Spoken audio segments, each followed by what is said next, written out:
Thomas Paine, Thomas Paine, Thomas Paine, Sam Adams, Sam Adams, Sam Adams, Benjamin Franklin, Benjamin Franklin, Benjamin Franklin. These men spoke up for what they thought was right. From their courage came such documents as the Declaration of Independence and the Constitution of the United States. From their willingness to speak what was sometimes unpopular but right, we enjoy such liberties as freedom of speech, the right to keep and bear arms, and freedom of religion. There are those who still wish to oppress our freedoms, and there are still patriots willing to stand up and defend life, liberty, and the pursuit of happiness. Men like Zeb Bell, who honor our founding fathers and what they stood for. It's now time for Zeb at the ranch, speaking up and defending your freedoms. Brought to you by Magic Valley Les Schwab Tire Centers and all of the other great advertisers on the program. And now, Zeb Bell. Former President Calvin Coolidge said these words: "The foundations of our society and our government rest so much on the teachings of the Bible that it would be difficult to support them if faith in these teachings would cease to be practically universal in our country." Well stated. Here comes Kate Smith. And God Bless America, followed by a Patriot, to call in with our Pledge of Allegiance on a brand new week. Good morning. And a good morning to you. Zeb at the Ranch, I'm Zeb Bell. Of course, with our major sponsor, your Magic Valley Les Schwab Tire Centers, all 7 locations, with a great big fall tire sale going on right now. And also some of our great advertisers, including Burley Physical Therapy and Rehabilitation at 1263 Bennett Avenue, Suite 2 in Burley, helping you get back to being you. Right now, let's go to the phone line and have our Pledge of Allegiance. Good morning. Well, good morning, sir. Are you the man? Yes, sir. All right. I do it this morning. Thank you. You're welcome. I pledge allegiance to the flag of the United States of America and to the republic for which it stands, one nation, under God, indivisible, with liberty and justice for all. Wheels, could we please have at this time, old buddy, a good word for Brad Little for governor? Brad Little is running for governor to put Idaho families first. Brad Little's plan: invest in our teachers and more local control of public education. Continue to fight against rising health care costs. And tax cuts to create more opportunity for working families and to keep our economy growing. Here's Brad Little. I grew up on an Idaho ranch, and I still work on one today. Idaho's where we raised our family and where our grandchildren are growing up. I'm running for governor because I want Idaho to be a great place for them and the best place in America to pursue a dream. I have a plan to improve our schools and create better paying jobs, and I have the experience to get it done. A rancher, an experienced leader. As governor, Brad Little will put Idaho families first. I'm Brad Little, and I'd be honored to have your vote. Paid for by Brad Little for governor. Thank you very much. Treasurer. And again, I say thank you very much. Thank you, Wheels. Appreciate your help over there. And right now, it's time for the weather, brought to you by K&R Rental at 256 South 600 west of Hayburn, right there on the Burley-Paul Highway. All the best of tools and equipment to finish any construction project. Still got some time. You better go in and check on those tillers to get those gardens all turned over before the frost sets in. And they've got all the compressors to blow out the sprinkler lines. They've got everything over there at K&R Rental. Stop in and see them today, K&R Rental. Right now, here's Gina with the weather. Here's a look at your weather forecast. As we begin another work week, we're expecting isolated showers before noon, mostly sunny skies, and a high close to 52. Going to be breezy as well. Winds out of the west, steady at about 20 miles an hour. Gusts as high as 32 miles an hour. Tonight, mostly clear skies with a low of 34. Still going to be breezy. Tomorrow, sunny skies. Winds are still going to be picking up there. Winds out of the west, 14 miles an hour, gusts as high as 22, expecting a high of 49. Mostly clear and 32 for Tuesday night. By Wednesday, mostly cloudy skies, still breezy, high of 49, and by Thursday, mostly cloudy, breezy, and 57. That's a look at your weather forecast for Zeb at the Ranch. Very well done. Thank you, Gina. And, of course, brought to you by K&R Rental. 256 South, 600 West of Heyburn on the Burley Paul Highway with Roger and the crew, 678-3122. Let me say, if I may, this is going to be a busy week, so bear with me. We've got a lot of political ads to get on the air, along with our other ads of our great people, sponsors and advertisers. So please have a little patience with me. I would really appreciate that. I want to remind you, too, about Darrow's Cleaners at 1223 Albion Avenue in Burley. Oh, my, Kevin and Cindy always doing such a fantastic job for you, your clothes, and I'm telling you, if you don't have time to do your own washing, well, they will wash, dry, fold, and iron all your clothes, just like Mom did. Well, stop in. Darrow's Cleaners, 1223 Albion Avenue in Burley. Absolutely the best. I want to remind you, too, that we have a great big thanks for what happened last Thursday with our Zeb's Lunch Bunch. I am impressed. I'll tell you why in just a moment. Don't forget Ramsey Heating and Electric. Oh, my goodness sakes, they are located at 2600 Overland Avenue in Burley.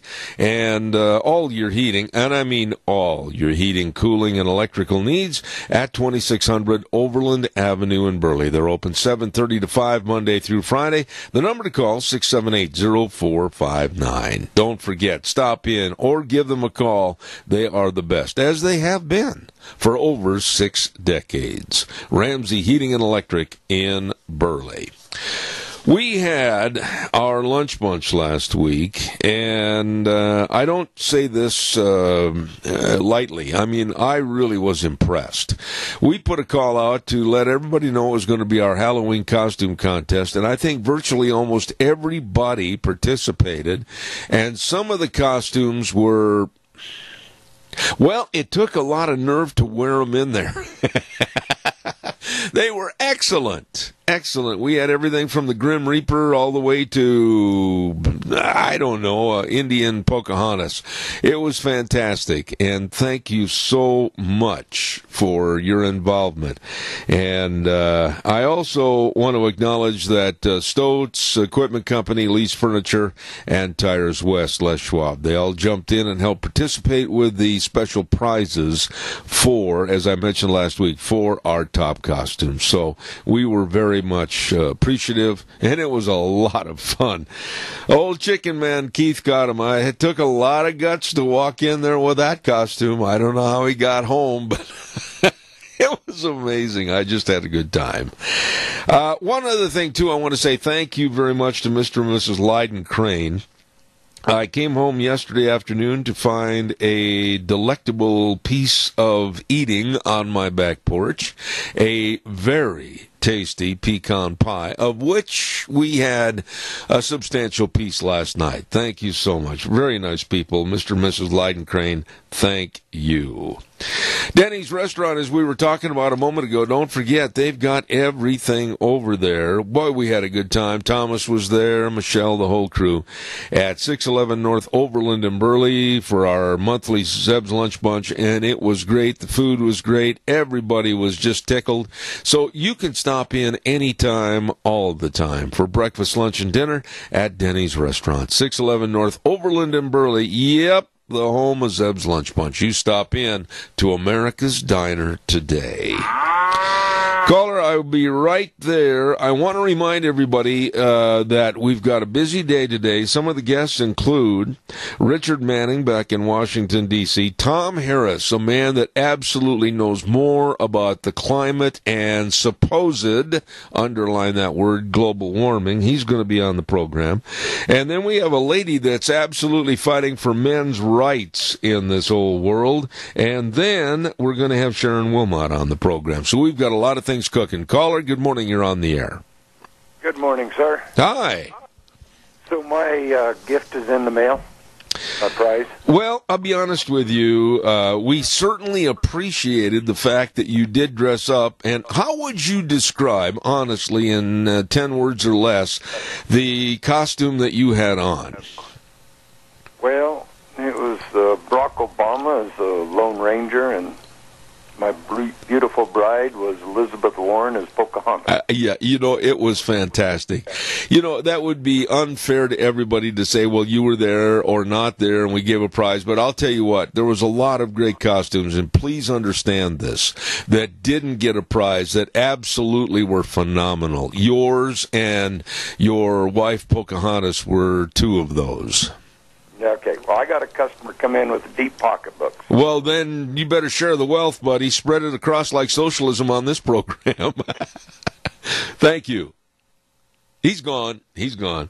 Hey, by the way, we want to remind you that Jim Patrick, a good friend of ours and yours, District 25 State Senator, would like to thank all the people that voted for him in the May election, and he appreciates all your support. Here's a farmer, a lifelong farmer, that absolutely understands the value of a great agricultural program here in our state of Idaho, and he also encourages everybody to get out and vote on November 6th. Know and study the Propositions 1 and 2 and all the people that are running. Please go vote November 6th, paid for by Jim Patrick, District 25 Senator.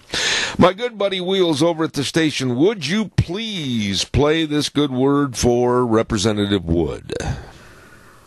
With us now, Legislative District 27 State Representative Fred Wood.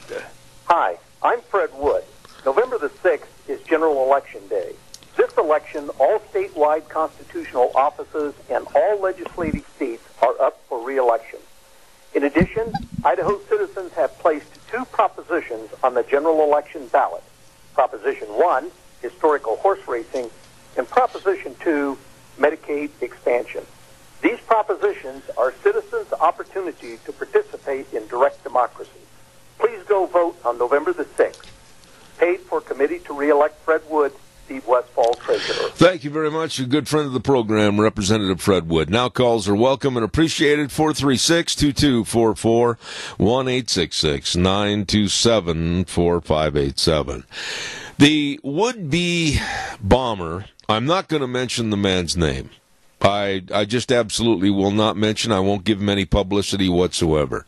Has been caught. Allegedly, he is a sole enterprise, we hope. He's been arrested.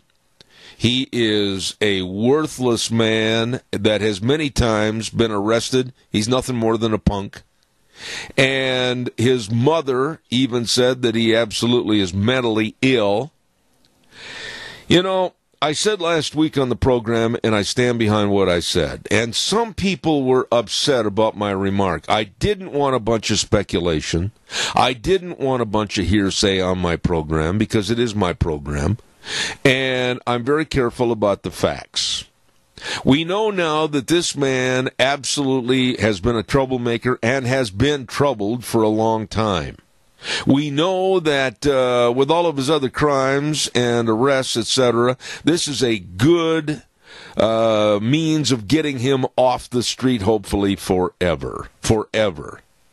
He's in court today to face the charges of all the mailings of those purported bombs. But the first thing that came out last week, and I had to bite my lip not to respond last Thursday, but the first thing that has come out of the liberal left's mouth is that, this guy had a bunch of Trump stickers on his van, so he must be like the rest of the Trump supporters, and they are to be watched. They are to be arrested. They are dangerous. This complete idiocy has got to stop. They don't want to go too far into this area because there were a lot that supported Obama, if you'll think back, from 2007 all the way up until he relinquished his seat in the Oval Office, that had some holes in their screen door, too. Let's stop this. Let's stop this idiocy. It has got to stop. Some of the people that were on television this weekend, I went around the dial, and some of their commentary about our President Donald Trump and this administration and the status of America and Adam Schiff from California was one of the absolute sleaziest. This has got to stop. Calls welcome, 436-2244, 1-866-927-4587. Don't forget Burley Physical Therapy and Rehabilitation. These are the best of people, and I'm going to be starting with my rehab over there this week. And very much appreciate everything they do at 1263 Bennett Avenue, Suite 2 in Burley. Right there in Burley to serve you, the number to call. Get on the list, and by golly, get in there and help yourself get back to being you. 678-1191. Nick Greenwell and all the physical therapists serving you with the best of exercises and, of course, the hydrotherapy pool, the only one of its kind in this area. Burley Physical Therapy and Rehabilitation, 678-1191, helping you get back to being you. Don't forget, on Tuesdays at 9:46, we have, of course, the Stoats Equipment Ag Minute. Stoats Equipment, your John Deere dealer, and, of course, we really appreciate all they do. That's right, at Stoats Equipment Company at 9:46 tomorrow. Vic will be on the air, and don't forget, they make your life easier. Really good people at Stoats Equipment Company. And caller, good morning. You're on the air. Go ahead, please. Yes, sir. That arrest of that guy down in Florida brings up more questions than it answers. Yep. How can a homeless man living in a van afford to pay a private courier to deliver some of his packages? You know, there's a lot of questions, and my wife and I were talking about the same thing. I still, and I'm not trying to make a bigger story out of this, Doug. Please, I don't want to go there. But I still maintain that there were other people involved and also a little bit of financing. Yes. I mean, okay, what he bought and put together wouldn't be that much money. Nope. But for a homeless person who's living in his van, can't afford to, be in a house and pay his utilities and everything. Well, a little is a lot. I'm still looking at Debbie Wasserman Schultz's address in Florida. I'm still looking at Biden's address in Delaware. I'm still looking at all the Waters addresses, Obama's, etc., and all the research to get their exact addresses and know all this. This guy does not appear to be the sharpest knife in the drawer. No, he doesn't.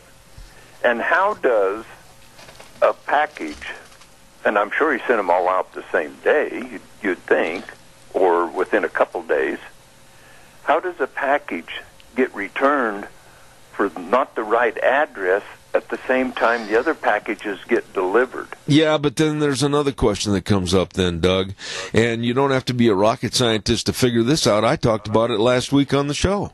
All the stamps and the postage that was put on, a great amount of postage greater than the actual heft of the package itself, none of the stamps were canceled.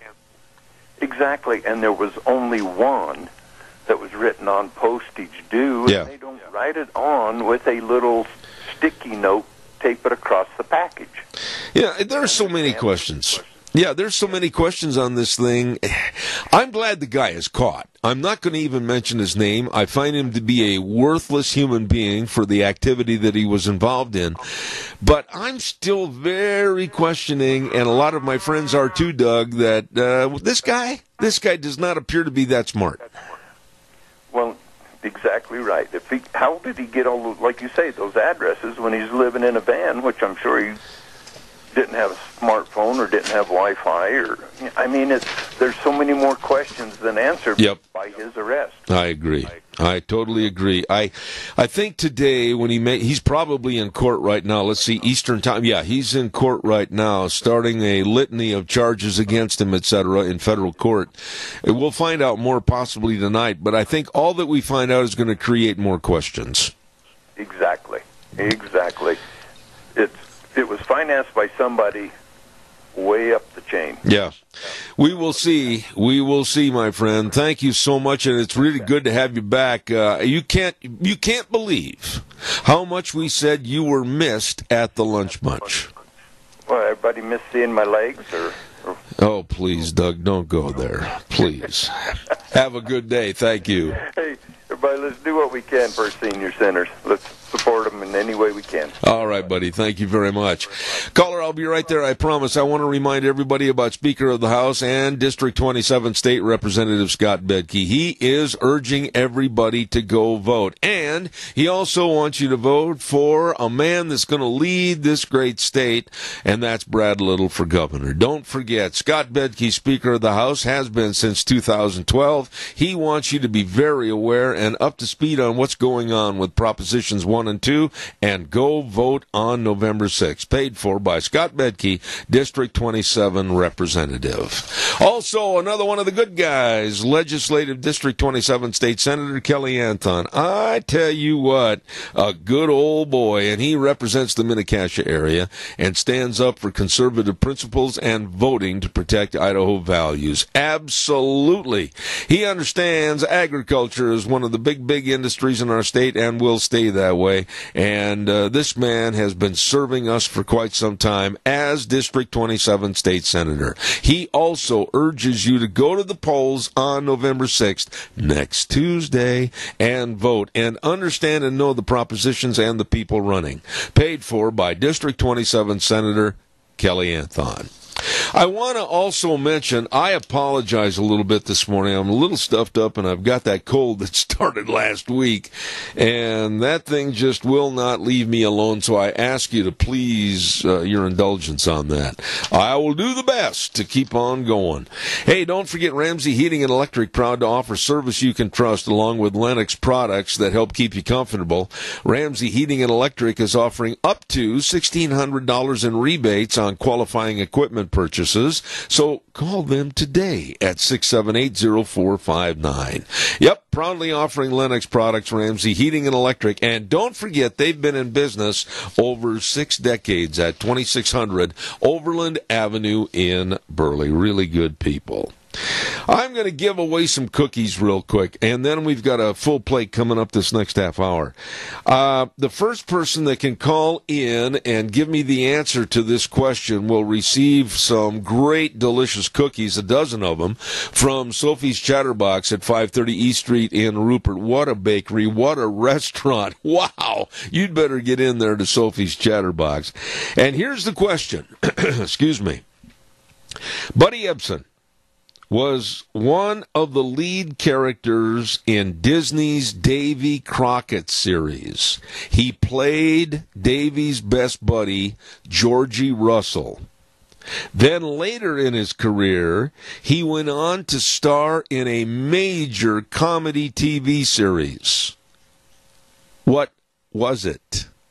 What was the name of that comedy TV series? Buddy Ebsen. Okay? He, like I said, starred as one of the leads in Davy Crockett's series with the Walt Disney production, but then he went on to be a star in a hit comedy series. Here's our caller. Go ahead, you're on the air. The Beverly Hillbillies. Who is this? Tammy Estes. Would you please tell me your last name again, Tammy? I cut off. Estes. Tammy, I'll tell you what, have you you are the winner. Have you ever won the cookies before? Yeah, but I've never been over to pick them up. Well, then I'll count you as the winner because you did give the right answer, but you got to go over, call them, and let them know when you pick the cookies up. Please let them know when you're coming. I sure will. All right, Tammy. Thank you very much. Thank you, Zeb. Yep, Tammy is the winner, and it was the Beverly Hillbillies, Buddy Ebsen. And Buddy also, a lot of people don't realize this, he was quite a dancer. Honestly, quite a dancer.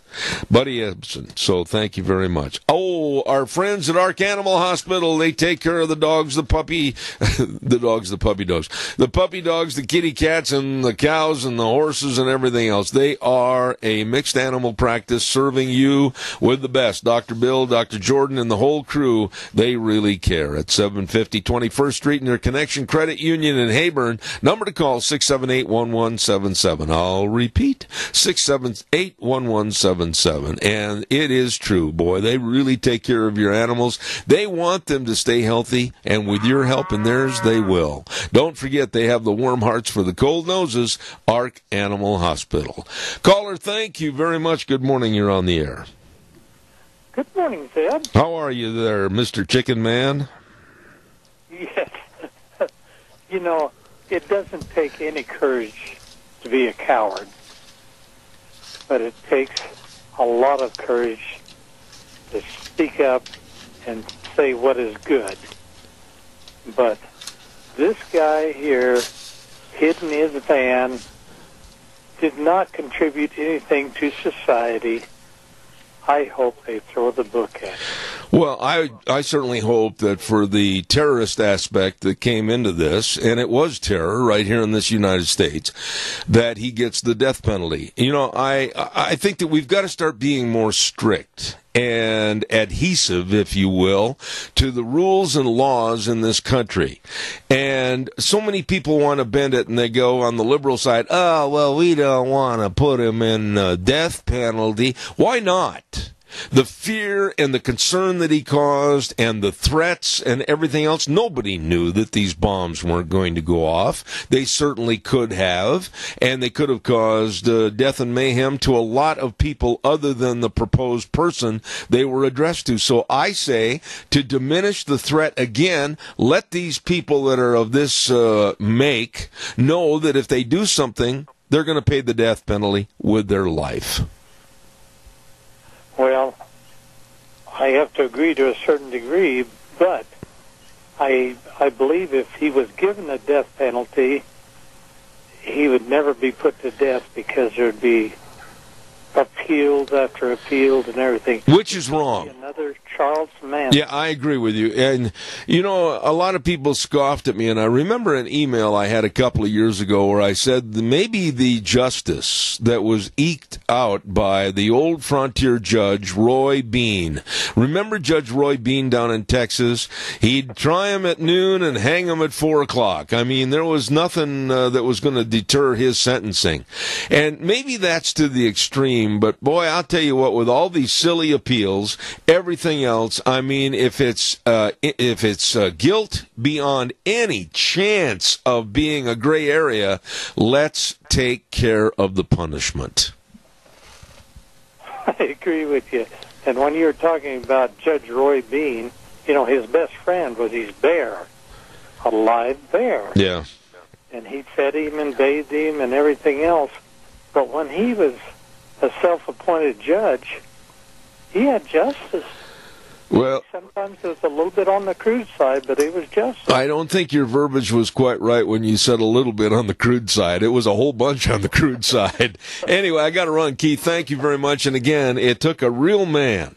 It took a real man to wear that chicken outfit. I tell you, I got a lot of respect for you. Well, I haven't gone out in public since. You better wait till the shock wears off. Wait about, another year ought to be all right. Thanks, Keith. God bless, man. Thanks. That was a wild costume, let me tell you. Don't forget Dino's Septic Service. Oh, my goodness sakes. Septic tanks pumped, septic tanks and drain fields installed, septic inspections, liquid waste removal. Yep. They do the job that you and I don't want to do. And they do it well, and they've expanded their business to better serve everybody. So please get a hold of them today. Dino's Septic Service at 436-6526, 678-1638. Fast, fair, friendly service. They will be there. Get the job done. Dino's Septic Service with that big truck that says smells cargo on the way. Absolutely. Dino's Septic Service. Also, real quick, I want to remind you about Berry Equipment and Rental. You better believe it. They are over at 3 locations, actually. 159 West Highway 30 in Burley with Juan. He's a good old boy. Good old boy. And then 465 Addison Avenue West in Twin Falls with Eli, and I'll bet he's upset that the Packers got beat in the last seconds by the Rams. And the Nampa location. Believe me, these folks really care. The best of equipment rental, the best of retail equipment sales, and don't forget they've got a great deal on Bobcats right now. 0% interest up to 60 months on Bobcats. Get in there today. And that's our friends at Berry Equipment and Rental, Burley, Twin Falls, and Nampa. Caller, good morning. You're on the air. Good morning. It's a good food, man.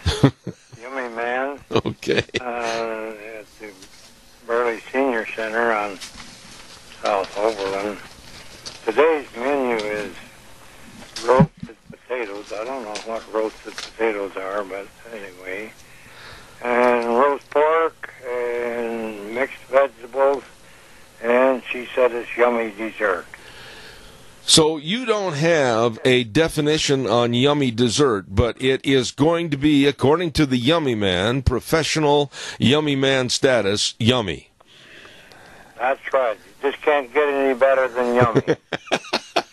All right, my buddy. Take care, Joe. Thank you. At the Senior Junction, and if they want to take a lunch out, how do they go about getting a lunch to take out?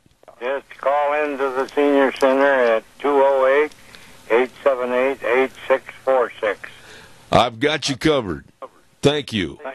Have a good day. All right, buddy. Joe Taylor, thank you very much.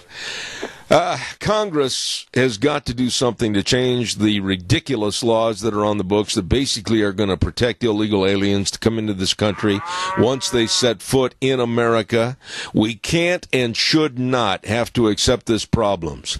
The illegal aliens are getting all the social services while we, the taxpayers, keep paying and our citizens get less. I am absolutely adamant that we have to do something. Why should we get second place on everything as citizens? And one other point I want to make, caller, I'm going to be right there. And I was listening to a lady earlier this morning at about 4:25 on the national news, and she said, why do we get screened at airport security? Why do we get screened at airport security so that the government knows who we are, but we have no border security and we have no clue who's coming in? Think about that. Caller, good morning. You're on the air. Good morning, Zeb. I just called to say a couple of things. Thank you so much for the wonderful Halloween party last Thursday. Thank you. I did it first. I have never, ever been a winner of a costume contest. Well, you must have been a little uncomfortable in there as, how would you term that, a mummified ghost? Yeah, it was a ghost costume, Well, I don't know. Eating lunch must have been a little difficult. Did one pull apart some of the wrappings just to have a little bit of a delicious meal? I see. Mm-hmm. I did. I had to modify my costume for a while to eat my delicious lunch. But you know something? It's fun like that. It's just really good for people to get out and enjoy themselves. There were so many people that were there with costumes that didn't win, but they had a good sport attitude, and it was fun. Absolutely, yes, it was. I found a beautiful lamp at Lee's, and I do appreciate that lovely gift certificate. You're very welcome. Well, you know, that's another thing. Deanne and I didn't have any problem at all. We went to Stoats Equipment Company. We went to Lee's Furniture. We went to Tires West, Randy over at Les Schwab. And the people said, you bet we'll support it. You know what? When you're putting forth a good product to have people enjoy themselves and have fun, sponsors are not that hard to find. Isn't that awesome? Yep. That is really wonderful in our community. There's one other thing. I have been told by the staff of the Burley Senior Center that they have taken back the name of Golden Heritage.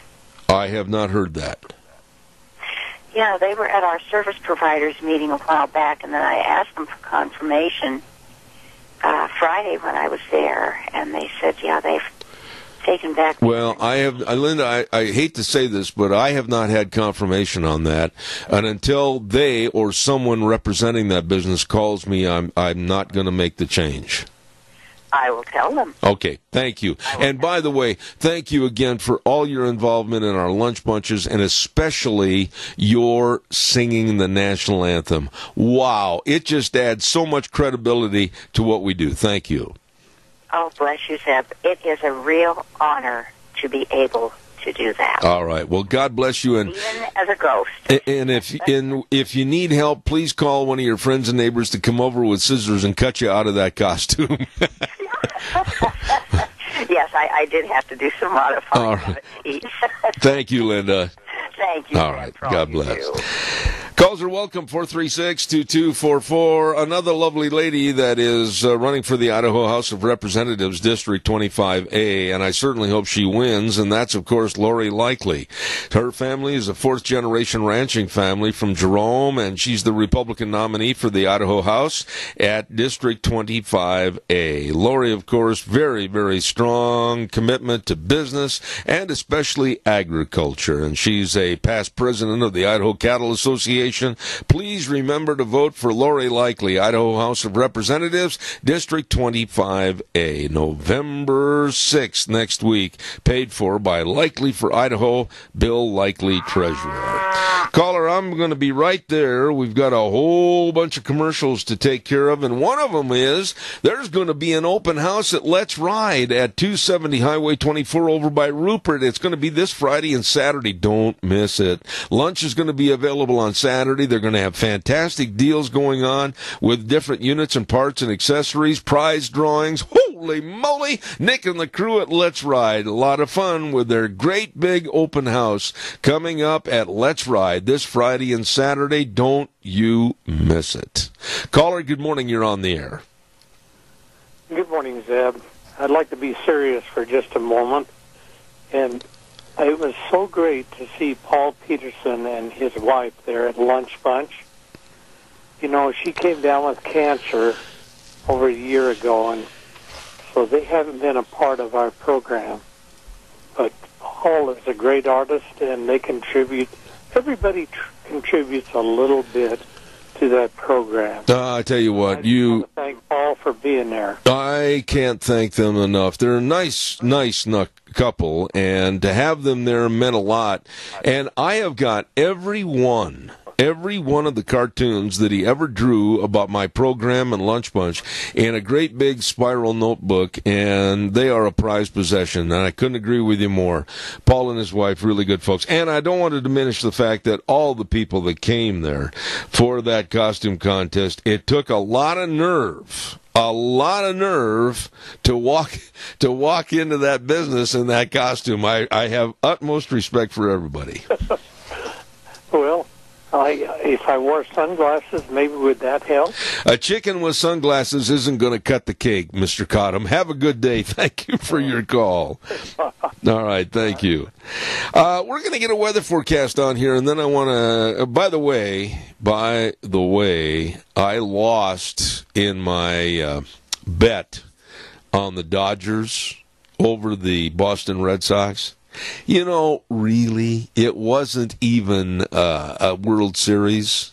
The Boston Red Sox were heads and shoulders above the Dodgers. And the one game the Dodgers won in 18 innings on a home run, that was the only game they won. Believe me, it could have easily been a sweep. The Red Sox are Major League Baseball's world champions, and deservedly so. And I am humbled. I was wrong. I said the Dodgers in 6. Oh, that was a terrible bet. Anyway, right now, let's go to the weather forecast. And the weather brought to you this hour by Mount Harrison Audiology and Hearing Aids. And they're right behind the Minidoka Hospital, across from the emergency room. And the number to call, 312-0957. They always promise to provide comprehensive treatment for hearing loss. They know what they're doing, and they can help you. And they've also welcomed, I almost choked to death, another doctor to the fold, and that's Dr. Shane Hunsaker. Wow, with Dr. Pickup, Dr. Mitchell, this is a great company serving your hearing needs. Mount Harrison Audiology and Hearing Aids, 312-0957. Please give them a call today. Here's the weather. Here's a look at your weather forecast. As we begin another work week, we're expecting isolated showers before noon, mostly sunny skies, and a high close to 52. Going to be breezy as well. Winds out of the west, steady at about 20 miles an hour. Gusts as high as 32 miles an hour. Tonight, mostly clear skies with a low of 34. Still going to be breezy. Tomorrow, sunny skies. Winds are still going to be picking up there. Winds out of the west, 14 miles an hour, gusts as high as 22, expecting a high of 49. Mostly clear and 32 for Tuesday night. By Wednesday, mostly cloudy skies, still breezy, high of 49, and by Thursday, mostly cloudy, breezy, and 57. That's a look at your weather forecast for Zeb at the Ranch. Oh, thank you, Gina, and brought to you by Mount Harrison Audiology and Hearing Aids. Wonderful, wonderful people serving you, and I'm going to give you that number again to call for a hearing screening. Please do it today, 312-0957. Thank you very much. I just don't understand this. Had Obama done this, nobody would have said anything. Had Obama done this, they would have given him praise on every network. Had Obama done this, Al Sharpton would have probably arranged to have his picture taken arm in arm with Obama. But because President Trump did this, he is being railed upon and denigrated by a supposed Reverend Al Sharpton. What happened was President Trump arranged for a young black leaders conference and meeting that they held portions of it at the White House, and it was an outstanding event. Most every single black that was involved in it, these young people, were just very articulate. They were very positive about the United States. They were very positive about their involvement of trying to make the world and this country better. And they had thousands and thousands of applicants apply to be a part of this conference. I mean, the interest factor was way up. And it was a fantastic conference. And President Trump invited a percentage of these young blacks to be at the White House so he could praise them and tell them what a great job they're doing. And Al Sharpton comes out to show you the vile, pathetic idiocy that this man has, and he called the blacks nothing more than props for President Trump. And he absolutely ran them down. He said they were props for Trump, and that it was just running down black America. How? Somebody tell me, how in the world could it be construed that by having a black leadership conference, and it was absolutely railed upon by a lot of people as being a great, great event, the blacks themselves, how could it be construed that they were being props for the white President Trump? You know, why didn't Sharpton have the brains? Well, there again, that's an oxymoron. How come Sharpton or somebody of his ilk couldn't arrange something like that? Like that. To have the young blacks in the United States say, you know what, we can do this, we can do that, we can get an education, we can have a job, we can do this. But the minute they do something like this, naturally Sharpton and the others of his ilk are going to run it down. They're going to run it down like the simple snakes that they are. Caller, good morning, you're on the air. Anybody remember the photo op of Obama signing I think it was the Obamacare bill, where he had all those little kids crowd around the desk? Yep. Yeah.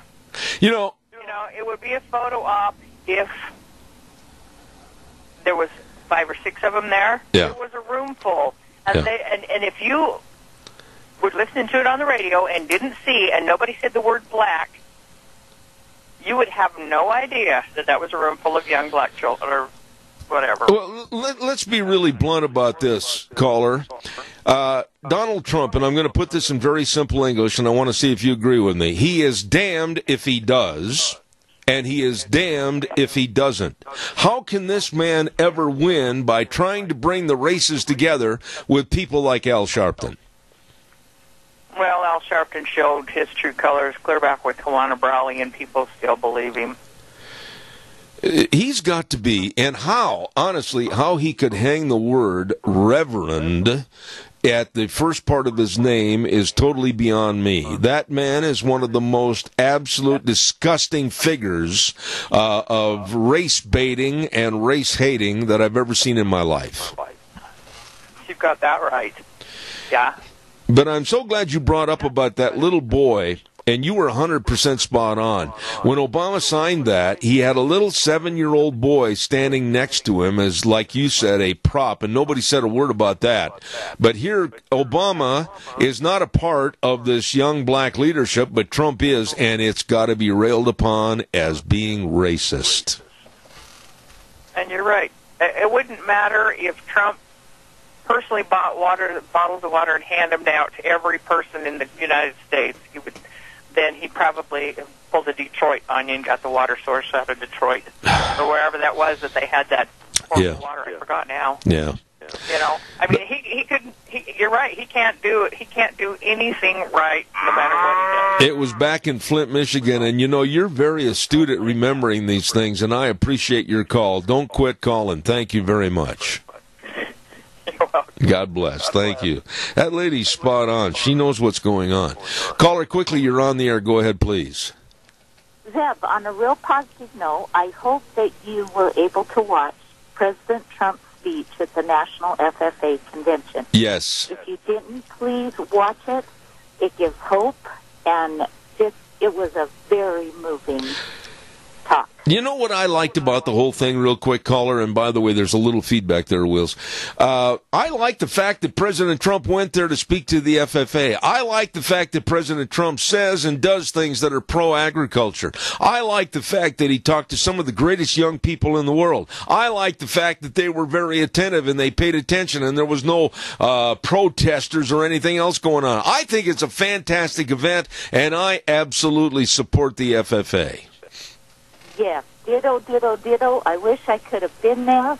There are things that he spoke of that we have never heard on mainstream media, and we won't. But I encourage everyone that is involved in agriculture, which is everyone in this area, to look that up on YouTube and listen to it. Absolutely, and I'll tell you something. I happened to be scanning the dial, and I zipped through RFD TV, and all of a sudden, whoop, bang, I backed up, and there it was. And the young people, I mean, you're talking about the world's cleanest cut young people, with the ladies and young gentlemen and their attitudes and their future goals, and they've got so much try. They know they can succeed in America if they just put a little try and effort into it. I am pro-FFA all the time, anytime. Yes, they could replace Congress and we could shoot to the top of the world economy like that. Those kids are sharp. Amen. I'm so glad. Proud of them. I'm so glad you brought that up this morning. You made my day. Thank you so much. Thank you, Zeb. Keep up the good work. I appreciate it. Thank you. I'll tell you what, you turn on an FFA conference or convention and just sit back and absorb. Those kids are sharp. I'm not going to call them kids. That's rude. I'm going to call them young adult leaders for our country that we absolutely should be so thankful and grateful to their parents for raising them up to be what they are. Excellent leaders of tomorrow. I feel good now. Thank you very, very much. Right now, Wheels, if we could have this good word for Proposition 1. It's an Idaho tradition going back generations. Horse racing. And Proposition 1 will bring it back. Yes, on Proposition 1. It's all about Idaho, creating hundreds of local jobs, restoring millions of dollars to local classrooms, all with full transparency and real accountability. And the Idahoans sponsoring Prop 1 are doing even more, donating 100% of net profits from their horse racing operations to a new charitable foundation, the Treasure Valley Racing Foundation for Rural Idaho, dedicated to supporting education, scholarships, healthcare, and economic initiatives, serving rural families and communities all across our state, supporting programs like 4-H and FFA, and providing financial assistance to students pursuing degrees in areas like agriculture and animal science. Yes on Proposition 1, the campaign with a heart for Idaho. Paid for by the Committee to Save Idaho Horse Racing, create jobs, and fund public schools. Absolutely, and that is critical. I absolutely urge you to help save the horse industry as a whole to vote yes on Prop 1, and I mean that too. Don't forget our major sponsor, your Magic Valley Les Schwab Tire Centers, all 7 locations with a great big fall tire sale going on right now. Now is the time to get in there and buy tires for your car, your pickup, your SUV, your trailers, whatever you need tires for. Believe me, they are the best. With the best of tires, and save money and drive carefully. Don't forget to brake service by highly trained brake technicians, front end alignment, shocks and struts, batteries. Gonna get colder in the morning. Make sure you've got a good battery. Stop over and see today Lane and Rupert, Dave on Blue Lakes and Twin, Mike and Buell, Mike and Jerome, the Twist family in Paul, Daniel on Poline in Twin Falls, and my buddy Randy on Overland and Burley, the best. Your Magic Valley, Les Schwab Tire Centers. What have we got coming up next hour? Richard Manning from D.C. going to be talking about the caravan and all kinds of different things that are going on. And then at 9:30, we're going to talk to climatologist Tom Harris, one of the best, most knowledgeable, knows what's going on and what's false and just absolutely laughable with the global warming. Anyway, we've got all that coming up. You stay tuned. Zeb at the Ranch. Wheels, take it away. We need to get right back into it this morning. I've got a special message that we need to get on the air here in a couple of moments, so stand by, regarding Declo Elementary and Declo Junior High School, so stand by for that. Zeb at the Ranch, brought to you by our major sponsor, and that's, of course, your Magic Valley Les Schwab Tire Centers, all 7 locations serving you with the Big Fall Tire Sale, and some of our great advertisers like Burley Physical Therapy and Rehabilitation at 1263 Bennett Avenue, Suite 2 in Burley, helping you get back to being you. Right now, Wheels, if you would, this good word for Western Waste. From the canyons of the Snake River and all across southern Idaho, we're always at your disposal. Western Waste Services, we care about our community, our resources, and this great land. Western Waste Services is lending a hand, always at your disposal. Western Waste Services, and I urge you to get on the route service and have your garbage picked up weekly. It's gone. It's out of there. Oh, boy, that's a load off your mind. Give them a call. Get on the route service, 734-6969, Western Waste Services. And it is true. They are always at your disposal. Don't forget, too, our friends at Ramsey Heating and Electric, along with Lennox products that can help keep you comfortable and save you money. Ramsey Heating and Electric is offering up to $1,600 in rebates on qualifying equipment purchases. Call them today at 678-0459. Ramsey Heating and Electric at 2600 Overland Avenue in Burley. Absolutely over 60 years in service to you. Other great folks that I need to remind you of real fast, and I got to get this taken care of before we go to our guest, of course, Forever Green Lawn and Tree Service, and they've got a very, very good idea.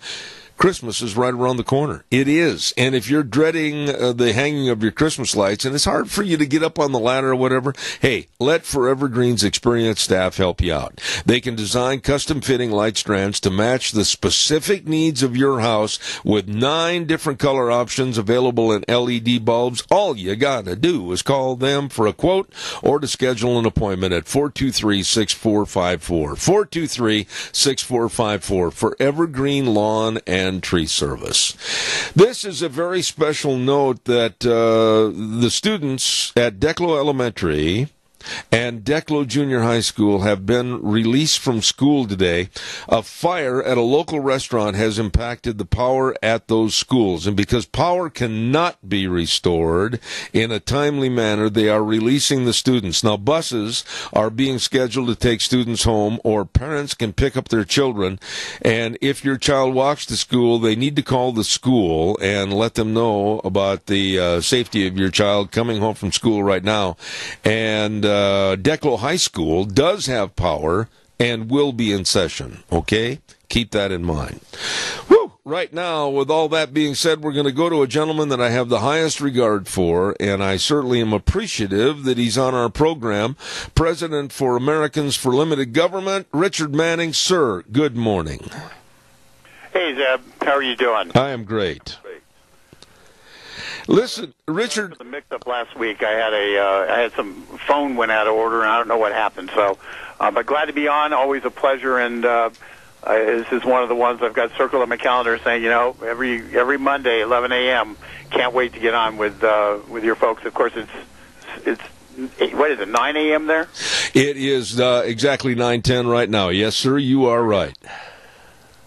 Richard, I got to tell you, don't worry about that because I know you're a very busy individual, but I cannot wait to pick your brain a little bit as to your thoughts and others in your area about this caravan. Let me tell you where I'm coming from, and you can tell me how either right or wrong I am.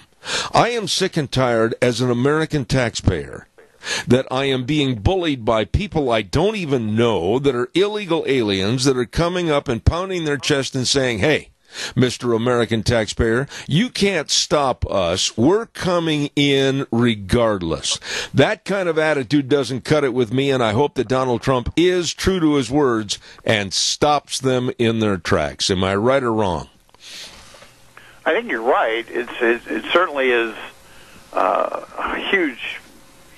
It's kind of we're coming, and we're going to basically impose ourselves on you, and there's nothing you can do, and it's a let's put it this way: if you had invitations out to a really nice party, and you had invited everybody you wanted to invite, and they were there, and suddenly a group of 50 people decided they were just going to show up at your party, you would be a little upset at that, and you would try to turn them away at the door. But if the law said, no, you have to allow them into your party, whether they were invited or not, you would feel taken advantage of, and you'd feel as if you were having things stolen from you.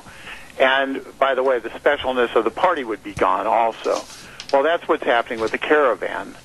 We do invite 1 million people a year to come to America through a variety of different aspects of our immigration system, and it's a lot of that's a pretty extensive number of invitations out. And well, I didn't get an invite, or I didn't even ask for an invite. I didn't try for an invite. I'm just going to go crash the party.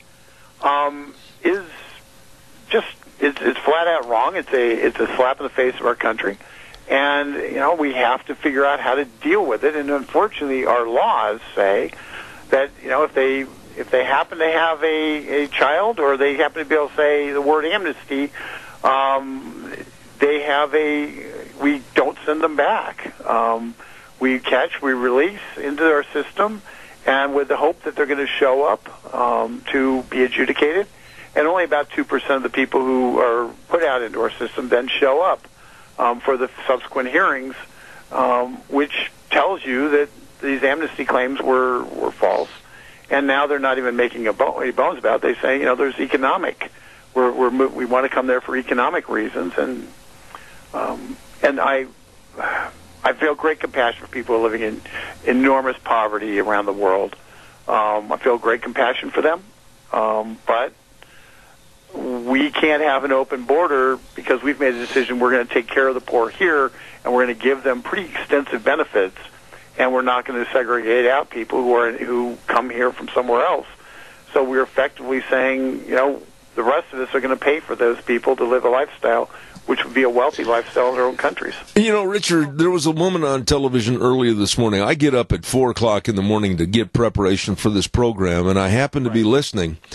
And this lady was very articulate, and she said, wait a minute, this is so silly. We get screened at airports of any size to fly anywhere in our country so that the government knows who we are and basically if we have any bad intentions, whatever. They know all about us. But why do we have no border security and we let anybody virtually into this country and we don't have a clue? That is insane. No, absolutely correct. And this is not a partisan issue. I've questioned back after 9/11 why the heck we didn't take aggressive action to get better control over our southern border then.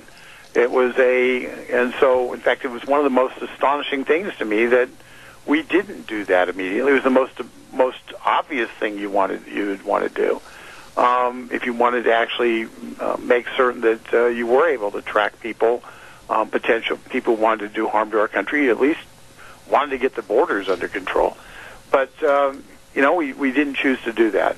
And and quite honestly, Zeb, it's been a great frustration because despite the fact this president has been trying to get it done for a year and a half, this is one of the big failures of the Republican Congress. They didn't fight for it.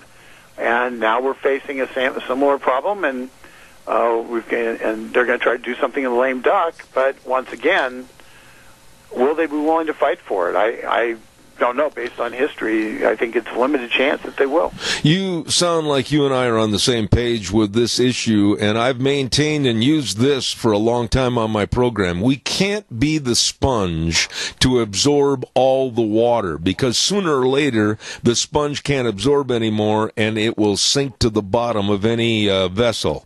I am worried that this country is going to sink. I am worried about all the social amenities that are offered to these people that are illegal aliens over and above our people that are tax-paying citizens. I am very worried as to the status of America right now being overrun by illegals telling me how to do things and live my life. Couldn't agree with you more. It's we have, the reality is we are a very generous country. We are the most generous country in the world. We spend enormous resources, both from government and private, helping people around the world in times of need, and sometimes just in general. And so and as a people, we're dedicated to try to make certain that we share our wealth with those around the world who need it.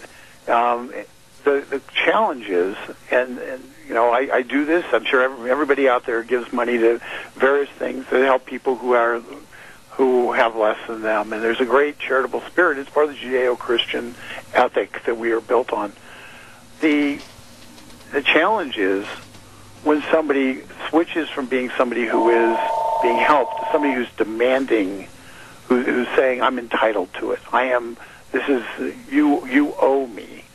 And that's the switch in terms of the gear that gets shifted. And it gets shifted in two ways. Number one, when the federal government decides that the social programs themselves, that we owe others, and basically the government says we're going to redistribute wealth, not just here but around the world, it becomes problematic.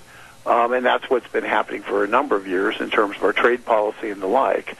But it fails. Ultimately, it fails unless we build economies that are and political systems that are that enhance freedom. And we've also haven't been really good at doing that. So we've got to be smarter about how we proceed in terms of government policy. But most importantly, if somebody comes here and they're not invited, they cannot be eligible for the benefits of our society. Under no circumstances can they be eligible for the benefits of our society. If they're able to work illegally, they're able to work illegally. If they're deported, they're deported. But they can't be getting free schooling, free social services, free welfare, and the like. And the fact is that is now the value that's been accepted by the left is what we should do, and it's detrimental to our country.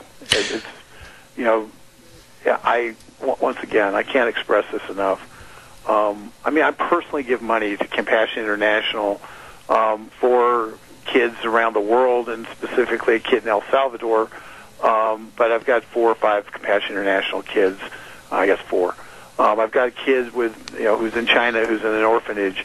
I try to help people through Christian charities to make a difference in people's lives, because we all know that it's not the circumstance they live in, it's the circumstance of their heart. If we don't deal with the circumstance of people's hearts, both here in America and around the world, then we aren't doing anything. You can improve somebody's condition, but if their heart isn't fixed, if people's hearts aren't fixed, it doesn't matter. So, that's how I choose to give my money. The federal government takes my money and they choose to use it a different way.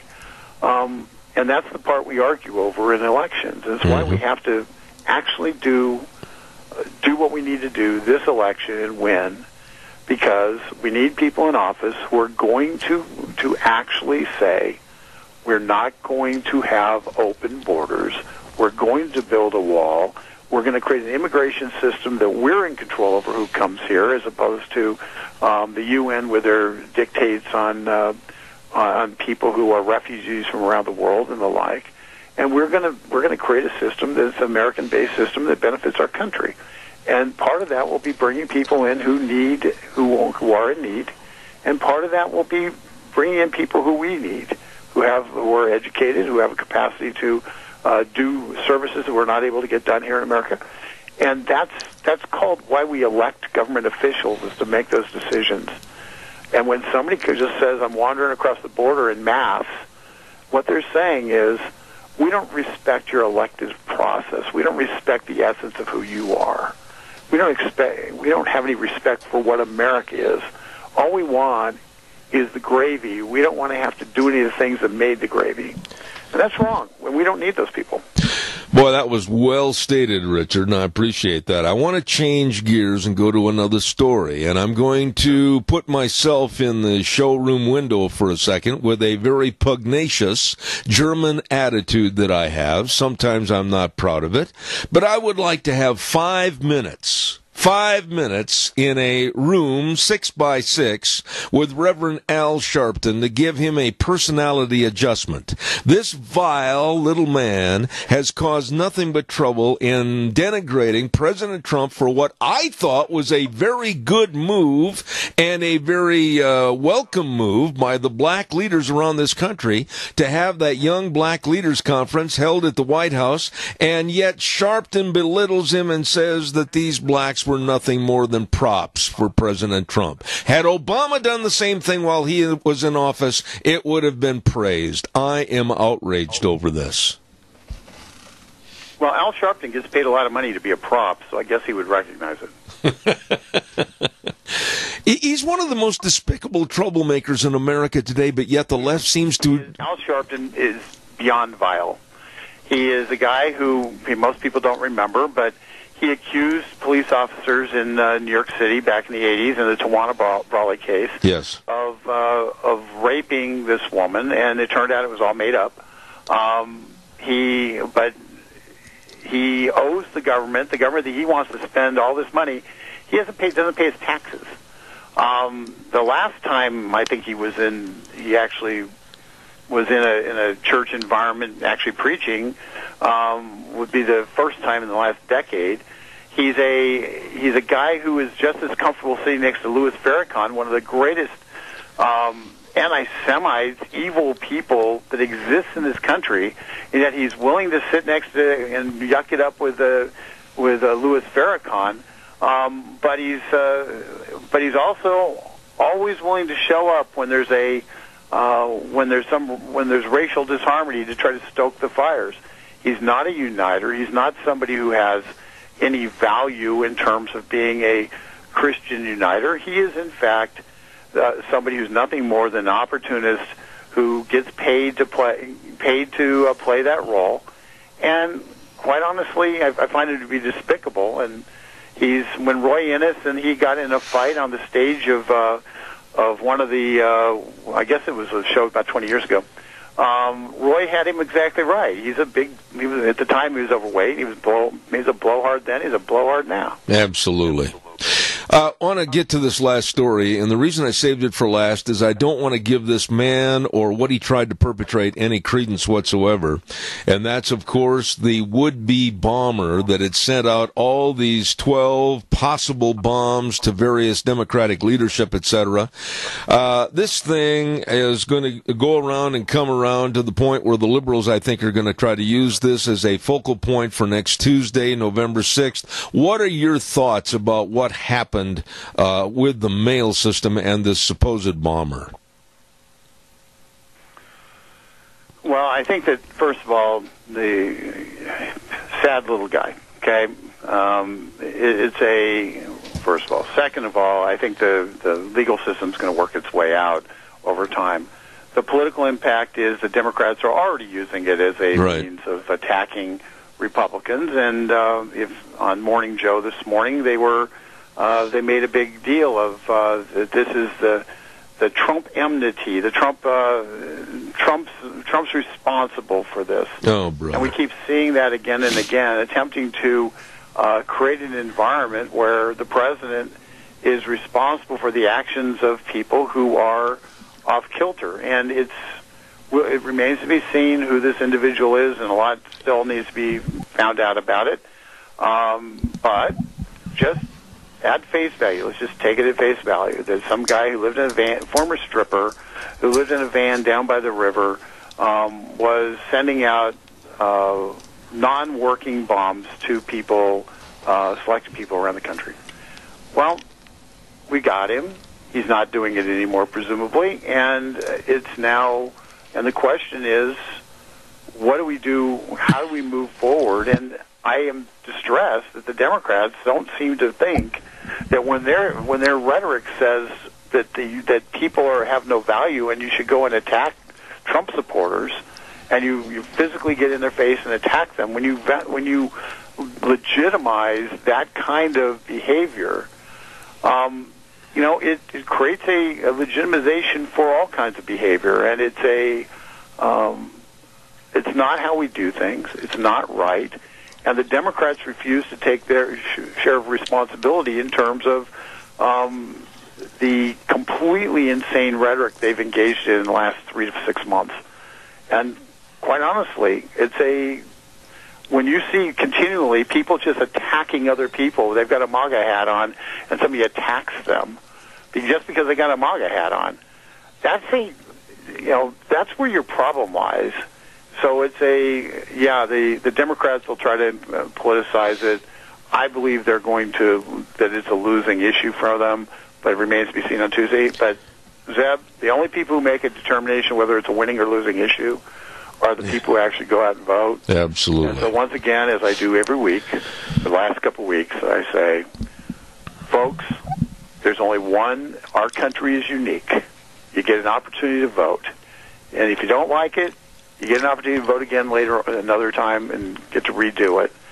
But do not under any circumstance, stay away from the polls. Go to the polls. Get your friends to the polls.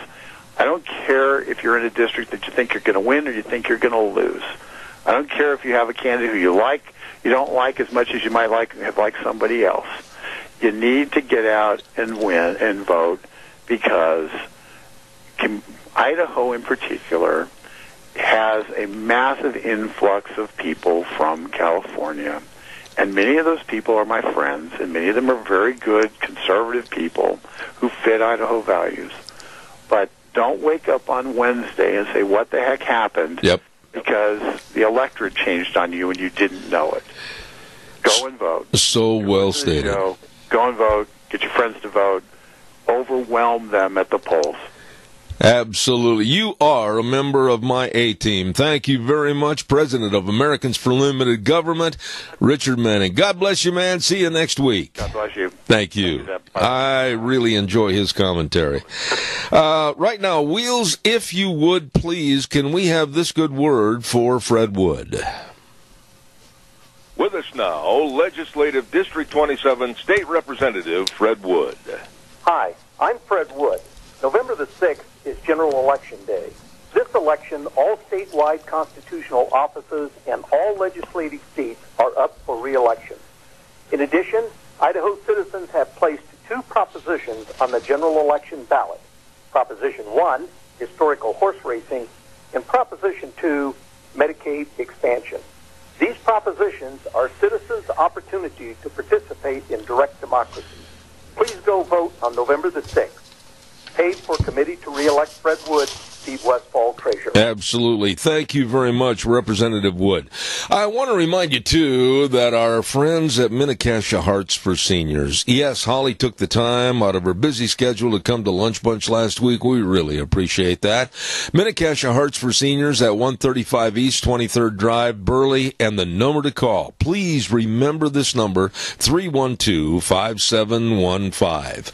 If you're a senior and you want to stay home, absolutely call them. Maybe if you need a little help with meal preparation or light housekeeping chores or maybe running an errand, whatever, they can and they will help you. Please call today, 312-5715, or go to the website, holly@heartsforseniors.net. Hearts for Seniors, 312-5715. I apologize for the little bit of a cold I've got. If I sound a little bit stuffy and I cough occasionally, please, I'm sorry, I really am. Hanson Mortuary at 710 6th Street in Rupert. Don't forget, with our dear friend Joel Heward and his family and his staff, serving you and your family, providing the families they serve with the best possible support and comfort, always, always with the highest ethical standards, with unquestioned integrity. Hanson Mortuary at 710 6th Street in Rupert. That telephone number, 436-5636. I'll repeat it again, 436-5636. And don't forget, Joel Heward also serving you and your family at Morrison Payne Funeral Home on East Main in Burley. In just a moment, we're going to have our next guest on the phone.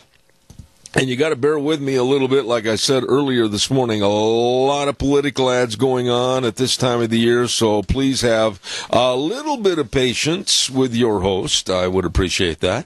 Don't forget a great big harvest sale that's going on right now. 40% off? Wow! Yeah, 40% off the retail price. No money down, no interest, and 48 months on approved credit. Who am I talking about? Lee's Furniture, Floors, and more. Wow! All the furniture, mattresses, dining room sets, motion furniture, bedroom groups, and more. Holy moly, you better get in there today and save money and really comfortize your home. I don't know if that's a word, but it is now. Anyway, Lee's Furniture, Floors, and more, with a big, big harvest sale going on. 40% off at 459 Overland in Burley. Lee's Furniture, Floors, and more. By the way, we've been telling you all about a great big, it's going to be kind of an open house, as a matter of fact, that's going on at Let's Ride this week, on this weekend, Friday and Saturday, November 2nd and 3rd. Oh, buddy, lunch is going to be served on Saturday. Great deals within the store, prize drawings and special buys on all Suzukis. Woo! Let's Ride, 270 Highway 24 between Rupert and the World. They're open Monday through Friday, 9 to 6, Saturdays, 9 to 4. Great accessory department, super service department to keep you running at Let's Ride, where the fun is sold. You stop over and see them today or this weekend for the open house.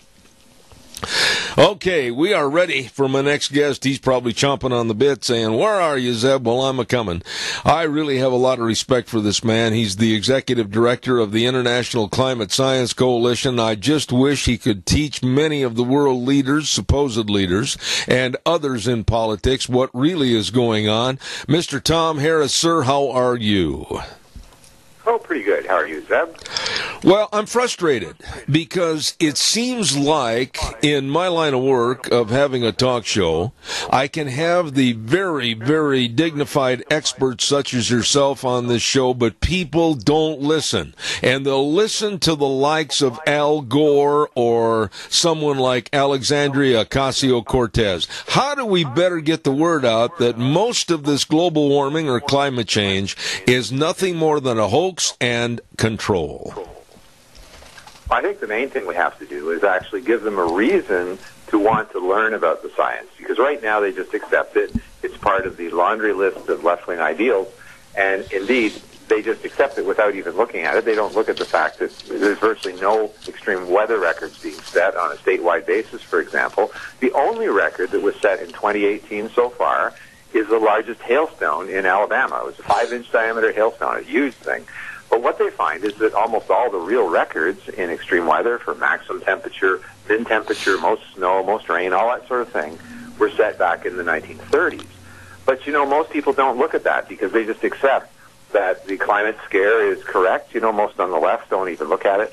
So what we think is that you have to show them the consequences of the climate scare. Like, for example, in Ontario, where our electricity prices went up about 200% at prime time because we phased out coal because we were going to lead the world on climate change. And, of course, that hurts the poor. Similarly, when you have biofuels taking more and more of your food crops, it causes food prices to spike around the world. So there's various things that happen because of the climate scare, which you would think would make people on the left want to take another look at it. So that's what we need to do, is we need to focus on, okay, what's happening in the climate area? They're spending $1 billion U.S. a day across the world, and they're spending almost all of it on trying to stop climate change. People that are affected by natural climate change get very little help. So you would think people on the left, hearing that, would say, well, do we really need to spend all this money on wind turbines and carbon credit trading? And that, I think, would get them to look at the data. When we listen and hear people like former Vice President Al Gore that did an iffy job as Vice President, and now he rails that he knows more about climate change than anybody else, Al Gore, and he makes a proclamation like, we have a global emergency. Holy cow. He's been like Chicken Little in the past. Why should we give him any credence? Well, we shouldn't. But I think that once again, we've got to say to Al Gore, look, if we follow your approach, we're going to be hurting the poor the most. I was hearing from a geologist the other day that we have to look at how are things like wind turbines built, the kinds of materials they use, and what sort of pollution is being put out as a result of that. China, for example, makes their wind turbines with coal. So do you actually save on overall energy or greenhouse gas emissions? I don't know. So those are the kinds of things that people have to ask more about. They have to ask, what about the millions of birds that are killed all over the world? If you're an environmentalist, surely that would be important. People should look at the website of Save the Eagles International, and they have horror stories, really, about all the birds, golden eagles, all sorts of things that are killed by wind turbines. So if you're an environmentalist, well, why would you support that? And similarly, when you're putting up huge solar farms, this disrupts the ecosystem in enormous areas. And biocrops, okay? It's interesting. I was at the American First Energy Conference in New Orleans just in, August, actually. Hot time to visit New Orleans. And the Attorney General of Louisiana was showing how much land area was required to power metropolitan Houston. Right. And it's amazing. If you look at something like a nuclear station, it's a tiny little dot. And the same thing with most fossil fuels. In fact, in comparison with renewable energy, it's the same thing with all fossil fuels. But when you look at, if you want to power metropolitan Houston with, say, biofuels, you need, incredible areas. Huge chunks of Texas have to be dedicated to it. And, of course, that's not good for the environment. So I encourage people to have a look at the America First Energy Conference and look at the Louisiana General. He gave one of the very top keynote speeches, and you can watch it. He shows the equivalent area of land that's used. So if you're really interested in protecting the environment, not having to cut down forests and, ruin the ecosystem, you want to have the energy sources that use the least land and cause the least pollution. Unfortunately, wind and solar don't fall in that category. Absolutely. Mr. Harris, one of the pet projects all my life has been devoting my life to the promotion of agriculture. And I honestly question a lot of these people, and they turn their back on me and walk away, or if they're on my program, they'll not answer the question. Agriculture right now, if we were to apply the solar and wind facet as the viable energy program, we wouldn't have an agricultural program. You're not going to power these John Deeres down the field with a propeller. We're not going to have harvest. We're not going to be able to get the crops out of the field. Why can't these nincompoops understand that their logic is really faulted like the Grand Canyon? Well, I think it's because global warming has become a paradigm, where people just cite, it's like, right out of 1984, where in the appendix to that book, we have what's called Newspeak, where people use the language of the state And the purpose of that, of course, is to control the thinking of the people. And, a good example of that is carbon pollution.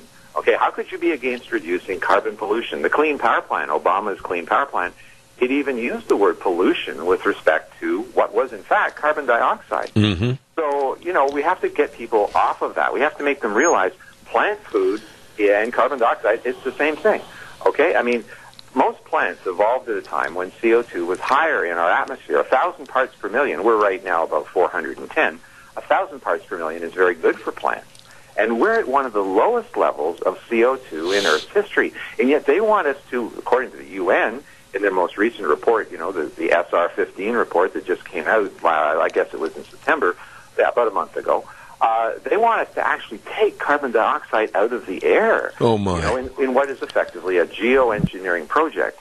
Now, there's a real problem here, Zeb, because if plants actually start to die en masse, if CO2 levels get to around 150 parts per million, and during the last glacial period, when all of Canada, except for a tiny part, was covered with kilometers of ice, CO2 got very low. Some people say it was as low as 185, which is not that much above the level at which plants start to die. So if we artificially take CO2 out of the air, the next time we go into a glacial, maybe CO2 will get too low and plants will start to die. So when you're monkeying around, and this is one of the bad consequences of Al Gore's global emergency, or the kind of statements that came out of Alexandria Ocasio-Cortez, if you actually believe what they're saying, and if you believe that the climate scare is so severe, it's like fighting Nazism, as she said, that's approximately what she said. She actually said this: they need to get us to 100% renewable energy to address this crisis. And she says it poses a direct existential threat. Okay, similar, and she was implying to the Nazi Germany threat. Now, if you actually take that seriously, there are really disastrous consequences, because governments will then be prompted to engage in geoengineering, where you're actually making decisions that affect the environment over a period of centuries. And here are some of the examples of geoengineering, not just taking CO2 out of the air, but here's some examples of how extreme you would get if you really did believe that we had a global emergency.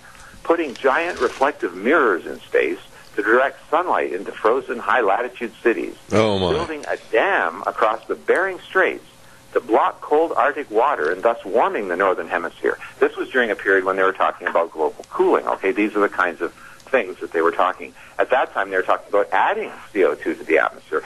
And now, Zeb, there's even people that are talking about purposely putting particulate matter into the high atmosphere to simulate a volcano. Because, the bottom line is that when we had Pinatubo go off just a little recently, what we found, and I'll just get the statistics here, what we found was that indeed the Earth got colder. Okay, so they're talking about shrouding the planet in a sulfurous cloud issued by airplanes at high latitude. Now that's at high altitude, I should say. Now that's really scary, because if we're going into a cool phase anyways, and some scientists are indeed saying that we are, if we're going to intentionally geoengineer the planet to be colder still, we could be in real trouble. I think the best analogy, since we understand so little about the climate system, is it's very much like giving a 5-year-old a toolkit, taking the back off your TV, and saying, there, fix my television. Mm-hmm. Mr. Harris, you are so articulate and you are so educated on this matter, but yet the media, whether it's CNN, CBS, ABC, it doesn't make any difference. They will pick up on somebody that has the brain power of a twit, and we're talking about Alexandria Ocasio-Cortez, and they will give her all the media exposures for her ridiculous remarks. How do we push you and others like you to be in the forefront and force the media to look at common sense through your viewpoint? Well, I think one of the main things we should do is what we're doing right now, is get on radio. And because radio seems to be open to alternative points of view far, far more than newspapers, or certainly much more than television. So, indeed, I think what we're doing right this second is ideal. And I think it is working. I think it is actually working. Because Gallup did a poll back in July where they asked people what was the most important issues facing the nation. And global warming and climate change didn't even rate as a single category. It was so few people that said that, they had to lump it in to the 2%, 2% of the population that said it was environmental. So now in that category, you would have things like toxic waste dumps and ocean pollution and land pollution, all sorts of things. And global warming was somewhere in that 2%. And the UN, of course, who are pushing the climate scare like crazy, they want to show that the world wants them to take action on climate change. And they're always telling us it's the most important issue. So they actually put out a poll called My World, and I'll just read you out the webpage. People can look it up, and I think they'd be pretty amazed. The webpage is data.myworld2015.org. And I'll send you that later. And they asked people across the world, so far almost 10 million people have voted, they asked them, what are the most important things that the government and the UN should focus on? And when you're doing the poll, they list action taken on climate change first. They're trying to push you to choose that. But so far, out of the 16 items, good education, better health care, better jobs, affordable, nutritious food, climate change comes dead last. Okay? And not a little bit, but way last. And so people should go in. You can still vote, and it's sort of fun because they ask you to click off the things that you think are the most important of those 16. And then what they do is they make a little video, and they say, Tom Harris thinks these are the most important things. And it's kind of fun. They have music and images in the background to show what you think are the most important issues. So I really encourage people to go into it. The last I checked, the United States had climate change as the 10th most urgent issue. Okay, so and if you look at countries like Nigeria, where they don't have many of the basics of life, you find climate change is not only last, but it's way, way dead last. It's only in countries like Denmark, where they have all the essentials, that climate change is in the top 5. So, I think we're winning gradually. The public are coming to realize that things like education and healthcare and, better transportation and roads and reliable energy, those are so much more important. And that's what the polls at the international level with the UN are showing. Well, right therein lies the bulk of the problem, in my opinion. It's the United Nations and their power and their control factor over all the nations of the world, and trying to set a mindset like they're God and they know better than anybody else. I think the United Nations is very insidious, and we've got to solve that problem because they're the ones that want control over the people, and by controlling the atmosphere and the conditions and our climate, they will have total control over everybody. Yeah, you're exactly right. In fact, one of the objectives underlying a lot of the global climate scare is the objective of global governance, because if you control carbon dioxide, you control most of the world's energy, because over 80% of the world's energy comes from fossil fuels. So in other words, then you control the world's energy, and then to a large extent, you control the world. You said earlier, and I've got to wrap it up after the answer to this question, but you said earlier that you were optimistic that we are starting to see a glimmer of hope, and hopefully we are winning somewhat. If you were to put it on a 1 to 10 scale today, Mr. Harris, where are we? 1 being not so good, 10 being a lot better than what we were. Are we winning, and what scale are we winning at? I think we're at a 4. I think we're really progressing, and I think the big change was at getting President Trump in there. When he was recently interviewed, I believe it was on ABC News, he was saying the right things. He was basically saying, sure, climate changes. We're not denying climate changes, and humans have probably some contribution. But, there are people who have alternative points of view, and we should listen to the whole thing. And that, I think, is the right approach. No matter whether you agree with one side or the other, we need to have an open debate, because right now, spending $1 billion a day on climate finance around the world, my God, you better be very sure that you're right if you're going to do that. And, of course, we're not. It seems almost certain that we're not causing dangerous climate change, and we could be headed to natural climate cooling. So I think Trump is responsible for a big rise in skepticism and realism in the climate debate. Absolutely. You are one of my favorite guests, most knowledgeable on this subject, Tom Harris, Executive Director of the International Climate Science Coalition. I mean this. Please come back. You're always welcome. Thank you. Thank you, Zeb. Very much. All right, sir. Take care. God bless. I put him on the top of my list to have back on this program anytime he's available, Tom Harris, and his knowledge about the real stories regarding climate change and so-called funny experts like Al Gore, I chuckle, and Alexandria Ocasio-Cortez. Why in the world would anybody in their right mind want to give any credence to this young, in her 20s attitude, Alexandria Ocasio-Cortez, and some of the absolutely blatant, stupid remarks that she makes? And they put that as gospel? Are you kidding me? Oh, there's trouble in River City. There definitely is. Hey, we've got to get a weather forecast on here right now. And the weather is brought to you by our friends at Phillips Oaks, Goodwin, Crane, and Company. These are really nice people, caring people, and knowledgeable people. They've been providing accounting services to the Mini-Cash area for well over 50 years. And the list goes on and on as to the services they can help provide you: tax return preparation, tax planning, business consulting, financial statement preparation, retirement planning, and on and on and on. They are the best at what they do, with offices in Burley and Rupert. Phillips Oaks, Goodwin, Crane, and Company. And right now, here's Gina with the weather.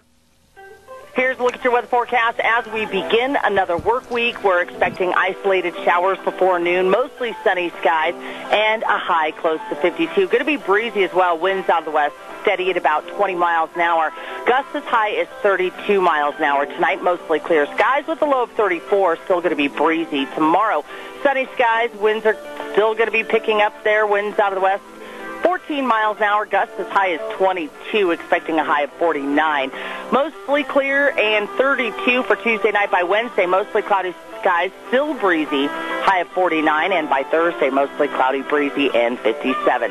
That's a look at your weather forecast for Zeb at the Ranch. Excellent job, Gina. Thank you very much. Phillips Oaks, Goodwin, Crane, and Company. Accountants that absolutely know about all the different changes in the tax laws and the tax rates and your deductions. You better call them today. Make an appointment and understand how they can help you. Phillips Oaks, Goodwin, Crane, and Company, with offices in Burley and Rupert.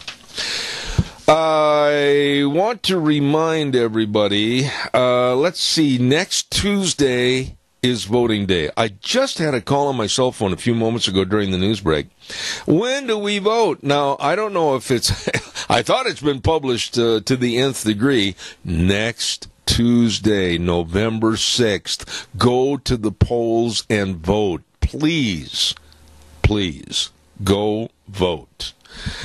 Let's see, what else have I got here? Oh, the Times News came out and endorsed Brad Little for governor, and I was glad to see that. And I give the Times News kudos for doing that, because I think absolutely Brad Little is the best man for the job, will do the job for Idaho, and I think we will be blessed as a state to have him sitting in that chair that says governor of the great state of Idaho. In regards to his competition on the other side, Paulette Jordan is nowhere close to being a governor, and with very limited experience and a attitude problem. And I'm just going to come right out and say it. I think that Paulette Jordan absolutely should not even have her name on the list to possibly become the governor. She's not qualified whatsoever. And I certainly urge everybody, this is a personal note on my part, I'll stand behind it, I urge you to vote for Brad Little for governor next Tuesday. I want to remind you, too, about Cameron and Siemens Insurance. Life insurance, health insurance, retirement planning, employee benefits, all of this and more, with the people that really know and the people that really care. They're dedicated and responsive to your needs and very accessible and devoted to serving you. Cameron and Siemens Insurance, Highway 24 in Rupert. Now, here's the number you need to call and set up an appointment, 436-4424. That number again, 436-4424. Cameron and Siemens Insurance, serving you. Also, again, oops, there goes my papers. You got to pick them all up at the same time, Zeb, or they have a tendency to go all over the table. Don't forget Ramsey Heating and Electric and Lennox, offering service you can trust, along with Lennox products that can help keep you comfortable. Ramsey Heating and Electric offering up to $1,600 in rebates on qualifying equipment purchases. Call them today and find out more. 678-0459. Ramsey Heating and Electric at 2600 Overland Avenue in Burley. 6 decades of serving you. Absolutely good people. I also am going to say blatantly, I urge you to vote yes on Proposition 1. There is absolutely no reason in the world why you shouldn't be aware that the Coeur d'Alene Indian tribes, basically because of their gambling, are trying to stymie and stop any other gambling in the state of Idaho and stop Idaho horse racing. We need a Proposition 1 yes vote for the horse industry. I don't care if they're in horse trailer sales. I don't care if they sell tack or feed, whatever. We need to revive the Idaho horse industry in the state of Idaho, and Proposition 1 will help that. Absolutely. I am sick and tired of seeing an industry suffer. I am sick and tired of hearing people say, well, it used to be a viable source of income. We used to have good races here, etc. Well, we can bring it back. We can and should, and I urge you to vote for Proposition 1. Vote yes. Speaking of which, Wheels, would you play that right now? It's an Idaho tradition going back generations. Horse racing. And Proposition 1 will bring it back. Yes, on Proposition 1. It's all about Idaho, creating hundreds of local jobs, restoring millions of dollars to local classrooms, all with full transparency and real accountability. And the Idahoans sponsoring Prop 1 are doing even more, donating 100% of net profits from their horse racing operations to a new charitable foundation, the Treasure Valley Racing Foundation for Rural Idaho, dedicated to supporting education, scholarships, healthcare, and economic initiatives, serving rural families and communities all across our state, supporting programs like 4-H and FFA, and providing financial assistance to students pursuing degrees in areas like agriculture and animal science. Yes, on Proposition 1, the campaign with a heart for Idaho. Paid for by the Committee to Save Idaho Horse Racing, Create Jobs, and Fund Public Schools. Don't forget, to our dear friend Clark Kaufman, and of course he is a representative for our great state of Idaho, and he works very hard for tax policies that are business and family friendly. And he also is very supportive of the infrastructure for roads and bridges to maintain our export economy here in Idaho. Clark Kaufman is a representative that has worked for all of us, and we urge you to vote for him. Clark Kaufman, state representative, paid for by Clark Kaufman. Don't forget to vote on November the 6th, next Tuesday. Ladies and gentlemen, we're going to take a little break, and we're going to send this back over to Wheels, and we will be back in about 7 minutes. Wheels, old buddy, take it away. Thank you. Oh my, welcome back. Hour number 3 on a Monday. I hate Mondays. You gotta kind of drag along and try to get back in the gear again, but then also with a little cold I've got here this morning. Bear with me, please. Zeb at the Ranch, and of course brought to you by our major sponsor, your Magic Valley Les Schwab Tire Centers, all 7 locations, excuse me, serving you with a great big fall tire sale going on right now. And then also some of our great advertisers like Burley Physical Therapy and Rehabilitation at 1263 Bennett Avenue, Suite 2 in Burley, helping you get back to being you. We need to keep this lady's values in the Idaho House of Representatives for seat 24B. Linda Wright Hartkin is a compassionate conservative that believes in our Second Amendment and is pro-life, and above all, she has common sense. With Representative Linda Wright Hartkin, we have a person that's a problem solver with integrity. Vote November 6th for Linda Wright Hartkin for House Seat 24B. We need her values. Paid for by Elect Wright Hartkin Committee. Rich Stivers, Chairman. Thank you very much. We're going to have our guest on the phone with us in just a moment. I also want to acknowledge the fact, again, that Ramsey Heating and Electric and Lennox are offering products that can help keep you comfortable and save you money. Don't forget Ramsey Heating and Electric offering up to $1,600 in rebates on qualifying equipment purchases. So call them today at 678-0459 or visit them online at ramseysonline.com. Don't forget Ramsey Heating and Electric at 2600 Overland Avenue in Burley. Over 6 decades of serving you. Right now, this lady was on our program, I think about 3-4 weeks ago, and I'm looking forward to having her back. She is a spokesperson for Men's Rights Edmonton and really knows her stuff. And I say good morning to Karen Strong. How are you? Oh, I'm doing all right. How are you? Not too bad. You know, Karen, I was interested in having you back on the program because I'm going to say this, and then I want you to either agree or disagree. But men, I'm talking about men that are real men and open the doors for ladies and yet maybe go out and have a beer with their buddies and play baseball, softball, whatever. Real men are hard to come by, and they're an endangered species. Am I right or wrong? Yeah, we seem to be having a generation of what is colloquially on the internet referred to as soy boys. That sort of men who are not interested in traditional masculinity for sure, and traditional masculinity is actually really, really frowned on these days, at least in progressive circles. Despite the fact that it seems to be what most women want in a man. They don't necessarily want, the beer drinking,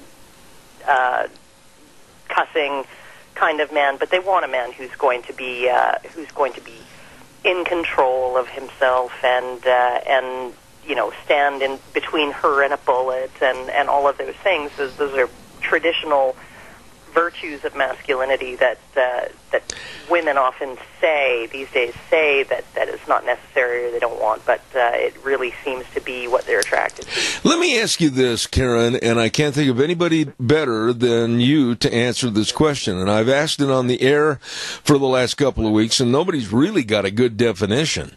But what is the terminology toxic masculinity? What is toxic masculinity, and why should people be concerned about it? Oh, well, I mean, the way it's defined in academic circles is it's the aspects of masculinity that are sort of enforced by the culture or men feel pressured to conform to that can result in harm or suffering to those men and to other people. So you're talking about things like machismo and stuff like that. That would be considered toxic masculinity. The playboy aspect of things, sort of men trying to get laid a lot. That would be considered toxic. So yeah, it's essentially. But on the other hand, all of these traits exist on a spectrum, from very, very mild. So assertiveness. Right? Assertiveness is great. Assertiveness is a good quality to have, whether you're a man or a woman, to be assertive, to make your requirements known, I guess, that put down boundaries and insist on being treated a certain way. But then you go to the other end of the spectrum, and that when that's taken too far, it can result in, unwarranted aggression and all kinds of things like that. So, I mean, most of these traits that we consider masculine exist on a spectrum themselves that go from healthy to harmful. So it's just a very, very nebulous concept, and I think honestly most people get the wrong idea when they hear the term. It's not necessarily what academics mean by it, but on the other hand, when you're talking about how people perceive things, we would say, if women perceive a certain type of speech, a certain term or phraseology, if they perceive that as being insulting or derogatory to women, we do what we can to change that. And I think that toxic masculinity is very, very negatively perceived by men. Mm-hmm. men generally think that it's insulting or derogatory, and so I think that it should just be taken, that the term itself should be taken out of use. You said something earlier that I want to pursue a little bit because I don't understand how this happened. I don't. You called these guys today kind of soy boys. Well, I raised my son to the point where he's tough. I raised my son to be independent. I raised my son to enjoy the great outdoors, to be a hunter, a fisherman, to be a man's man and do everything as a man. But why in the world are we letting education in general kind of cheapen and wussify a lot of our male generation? Well, I think it's not just men who are being wussified. Like when you look at what women expect today. A friend of mine, I was landscaping my yard. I was doing it with a pick and shovel, terracing it. And she said, she's a staunch feminist, and she said, what are you doing? You're supposed to rip a page out of a home and garden magazine, hand it to your husband, and say, make it look like this.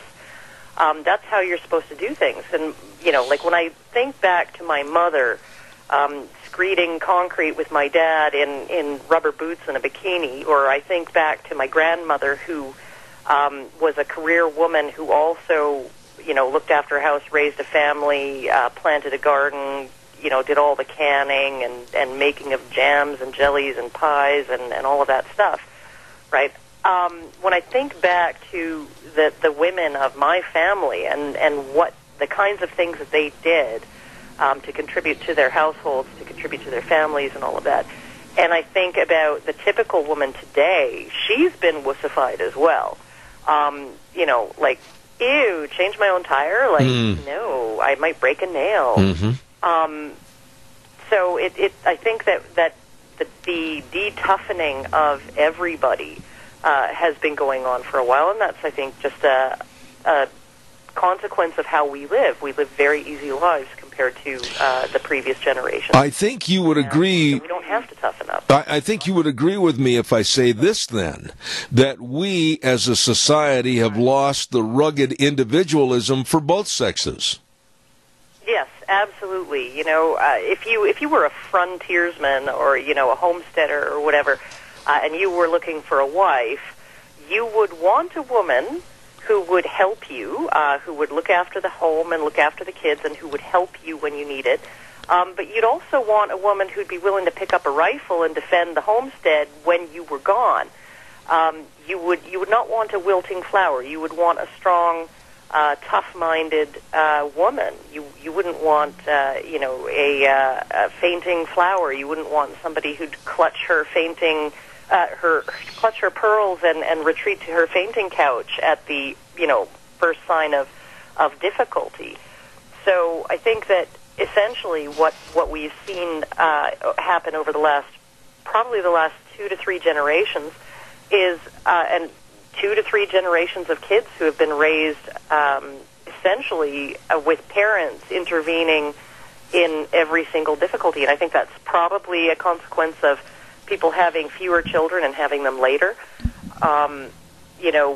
When you only have 1 or 2 children to invest in, and you're older when you have them, you tend to want to wrap them in bubble wrap and blunt all the corners around your kid, baby-proof the whole world for them, so that they never suffer any difficulty or any distress. And I think that probably when I was in elementary school, that was just starting. That trend towards, really permissive, peaceful, it's okay to cry, parenting, the child should come first, the child is the center of the universe kind of parenting. That was just starting, and it was starting in the educational system with, phrases like, we are all smart, or we are all special, or participation trophies and things like that. It was just beginning then, and it's really taken over. So, yeah. I want to get into the next part of our interview, and when I read this, I thought, what in the world is the matter with people that are supposedly leaders in a community or leaders in a school system that would allow something like this to happen? What in the world happened with a certain school district that basically hosted a drag queen as part of a career day? Please tell me more. Okay, so I'm going to give you the devil's advocate part of this first. Drag queen is indeed a career. It is a performance career like stand-up comedy or dancing or whatever. So there is that. It is indeed a career. And it generally isn't correlated with sexual orientation or gender identity. There are straight male drag queens, there are gay male drag queens, but there are not very many transgender drag queens. That, you know, those people aren't putting on a dress and a wig and going up on stage and performing. Transgender people just, you know, they're living their lives like that, as opposed to doing it on Friday nights at a club in front of an audience for money. So essentially, I mean, I'll give them that it is a career, that it isn't necessarily part of the transgender agenda or the, you know, LGBTQ agenda. But it certainly gets conflated with that a lot, and there is so much confusion going on right now among adults and children regarding things like gender identity, sexual orientation, all of those things. Everything just seems to be so up in the air about all of that stuff, and anything goes, and how dare you question what I claim to be from day to day. You know, whether these days in Canada, it's, you know, you can claim to identify as a man one day and as a woman the next day, and people are supposed to respect your wishes and respect your pronouns. So I mean, it's just getting a little bit crazy. So I can understand the reaction from a lot of these parents in terms of even having this person there at all. And I would have to say I don't necessarily see the value in having somebody with a career that rare and that very, very niche. It'd be like somebody having me in for career day because I wrote, you know, erotica novels. No, it's a very niche career. It's not anything that's going to earn you a living, and unless you really hit the big time. So, I mean, there's just no point in presenting this as a career option for kids. And then on top of that, you have all of this gobbledygook with the LGBTQ agenda poisoning the well and muddying the waters. And so parents were rightfully angry that at the very least the school should have notified them beforehand so that they could choose to pull their kids out of those presentations. Absolutely. So I think that the anger is fairly justified on the part of parents, and I think that the school really, really misstepped in terms of at least not notifying parents beforehand. Yeah, and these were kids, correct me if I'm wrong, these were kids that were 6th to 8th graders, and I just guess I'm old-fashioned. You're going to have to forgive me, Karen, but I think that kids should be there for the reading, writing, and arithmetic and the career goals, maybe to become a rocket scientist or whatever they want to be. But to sit and listen and be subjected to the salacious lifestyle of drag queen during school hours, I as a parent would absolutely not allow it. Yeah, it's not generally what people would want for their kids. I mean, even people who are progressive-minded probably would not choose that as the career that they want their kids to go into, and it's certainly not something a guidance counselor would recommend. So, you know, honestly, and it's a very, very young age. It's a little early to introduce that stuff. But I mean, then again, I'm in Canada here, and we already have the rainbow unicorn coloring books in elementary schools, you know, talking about accepting different gender identities and non-binary people and all kinds of other stuff like that. So, I mean, that's all. We just actually had a big controversy about Catholic schools being required to put this kind of progressive LGBTQ stuff in their curriculum and teach it to elementary school students. So, you know, like we're way far progressed down the road to lunacy, compared to you. It's like we're several steps ahead. We're around the bend, I think, even, and out of sight. Oh, my goodness. In most of Middle America. We have a caller waiting with a question. I've only got about 4 minutes left. Caller, go ahead, please. You're on the air, please. See, when we take the structure of the family, masculinity and femininity, and we take it and we make it gray and blurred, we're so destroying the fabric of our country. And right now, the men are not sure if they should be men, so they decide to be, blurred. You look around, the young men are not men; they're feminine, and you say to yourself, an actual young man who wants to be a man isn't sure if he should be, and a woman isn't sure if she is, shouldn't, if she wants to just be normal. But social pressures are causing her to decide whether or not she should consider a lesbian lifestyle. And these children aren't even allowed to be children anymore. I'll hang up. Respond to the caller, please, Karen. I agree. There is a reason why men and women why children tend to turn out better. They tend to have better outcomes when they're raised by, in particular, their biological mother and father who are together in a stable marriage. And this really is, part of it is a balancing of masculine and feminine. There are differences in the ways that men and women parent. Women tend to set way more boundaries with their kids, but they enforce them sporadically, and they tend to have, a greater sense of empathy and less. They place less expectations, fewer expectations on their kids to toughen up and all of that. And the dad having that father there to balance that out and essentially tell the kid, dust yourself off, get up, dust yourself off, rub a little dirt in it, and let's get on with it.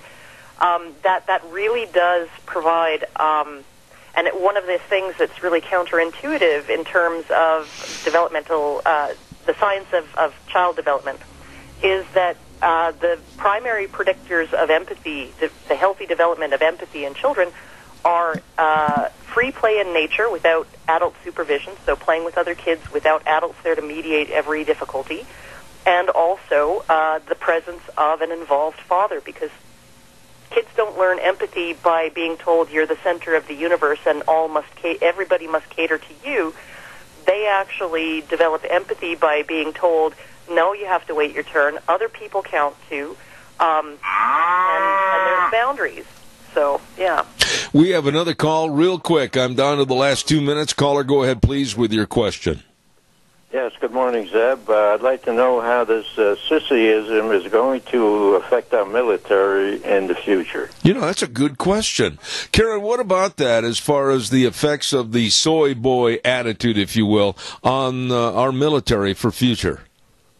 Well, I think as long as the military is voluntary, you're going to actually have the men who can handle that being the most attracted to volunteering in the military. But one of the things that has actually changed over the last little while, since women have become more and more a larger percentage of the military, is I think I was talking to Stephen Crowder. He said that a guest of his who was a female drill sergeant was just at her wit's end because she's now been told that she can't yell at her recruits. She can't yell at the people that she's putting through boot camp because it makes the women cry, and that's not okay. Oh, my. And so when you're looking at the process of the military, particularly in training, basic training, it is to break you down so that you can be rebuilt in a tougher form.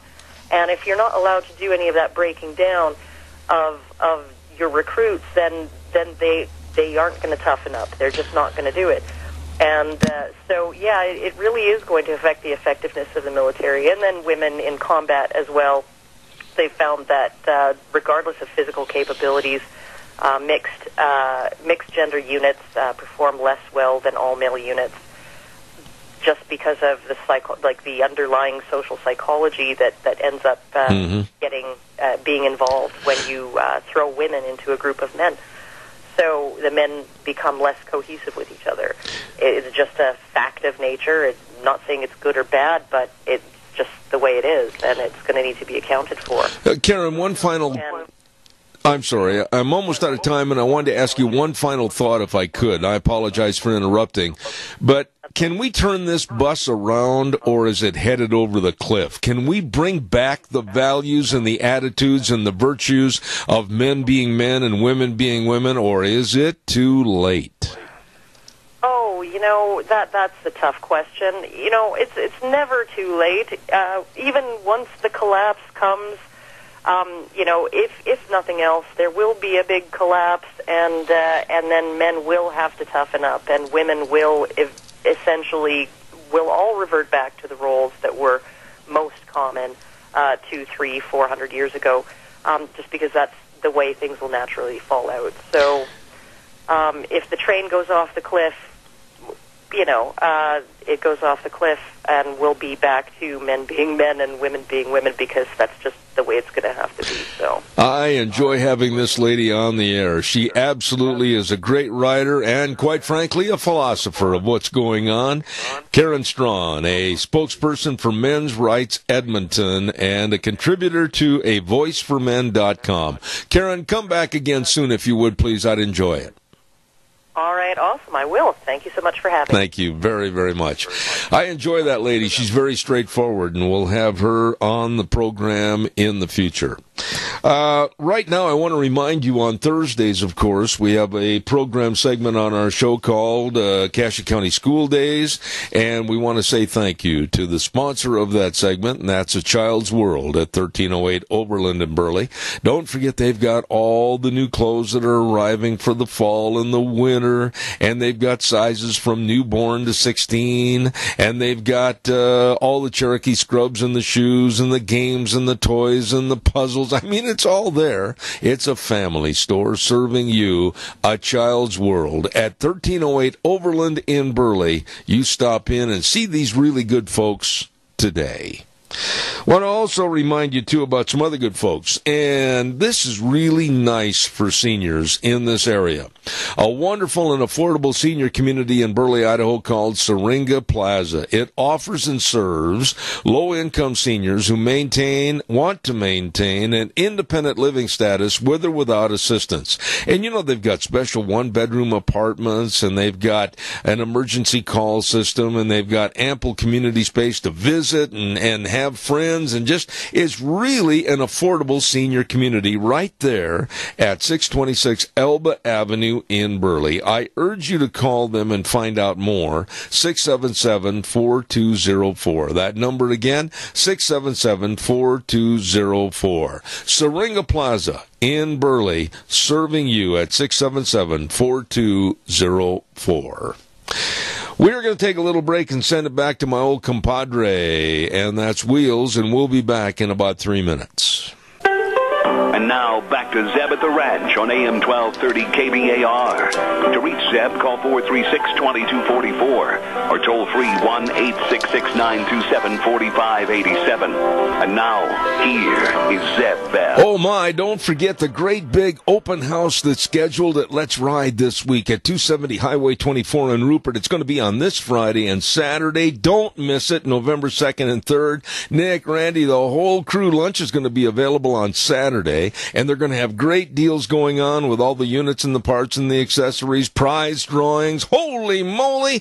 All of this going on at our friends. Let's Ride, 270 Highway 24 in Rupert. Great big open house this Friday and Saturday. Don't you miss it. I want to also acknowledge the fact that Representative Clark Kaufman, seat 25B, urges you to go to the polls and vote next Tuesday, November 6th. And, of course, Clark Kaufman has been very diligent. He's called into this program and shared a lot of information with us, works hard for tax policies that are business and family-friendly, and he supports funding for infrastructure, for roads and bridges to maintain our export economy in Idaho. He knows and he wants to continue working for us. Representative Representative Clark Kaufman, seat 25B. Want you to go vote next Tuesday, November 6th, paid for by Clark Kaufman, Representative 25B, State Representative.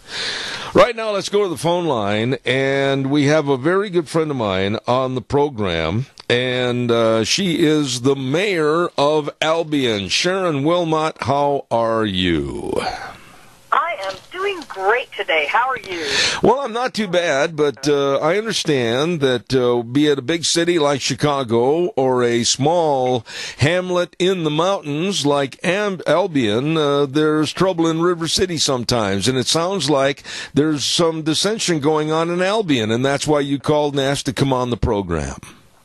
I did. We've had some individuals who kind of got a little bit bent out of shape for some things and have been putting, as many people in the area know, some not nice letters to the editor of the weekly mailer, and unsigned, of course, and blasting us without giving us the opportunity of saying, hey, do you want to know the truth? And obviously some of these people don't want to know the truth, but and that was part of the reason why I asked if I could come on and kind of clarify a few things and let it be known that some of these things that these people are spewing is not true. They've kind of got their panties in a wad and are having a difficult time right now because they have been told no on something that they thought they wanted to do. And I'll elaborate a little bit on that. It's on the city park, and that's where a lot of this has started. We have received a letter that said that prior projects were completed. And the council and I said, well, that's great. Thank you very much. And then we were told that there was another project they wanted to do. And we said, that's awesome. Get us some plans. And those plans have not been forthcoming. And so we have told these people, these individuals, you cannot put anything in the park or remove things from the park without permission. And so we know what the plan is. It's the city's responsibility when anything is placed in that park or taken out of that park. It's the city's park, not an individual's, and so that is why we've asked for these plans. And those plans have not come forth. Again, I've said they've not come forth. And so when we've told the individual no, they could not do anything, then this is when the blow-up has occurred, and we've been yelled at and told that we don't appreciate them, which is not true. We do appreciate all the things that they have done. We know that a lot of the stuff that's been put in the park and accomplished in the park could not have been done without volunteers. But there are rules and regulations we have to abide by. Well, let me ask you this, Sharon. I'm going to jump in and ask questions on occasion. All of this dissension, if you will, going on in Albion, I mean, do you have like half the town here and half the town over here? Or is it a fragmented number of people that are just upset? I mean, how big really is the problem? I do believe it's a fragmented amount, and a lot of it is some individuals who do not even live in the city limits, who are keeping the pot stirred and causing a lot of the dissension, which is really sad that they would do that. They don't want to be annexed, but they want to have the control. Like I say, we appreciate all the work that they've done. This valley includes everybody, but there are things within the city that we still have rules and regulations we have to follow.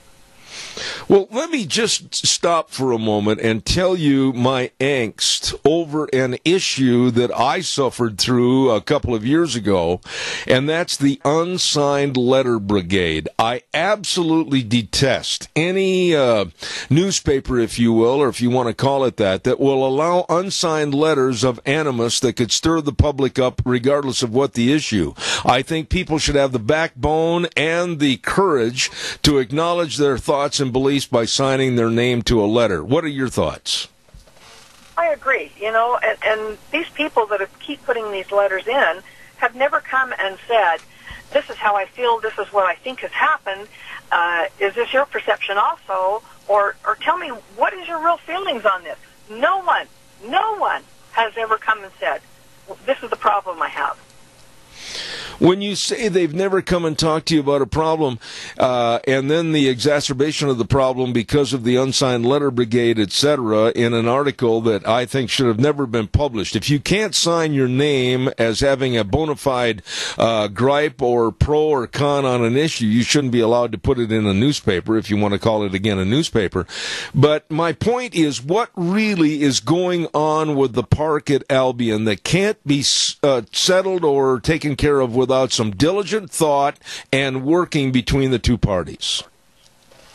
That's just it, nothing.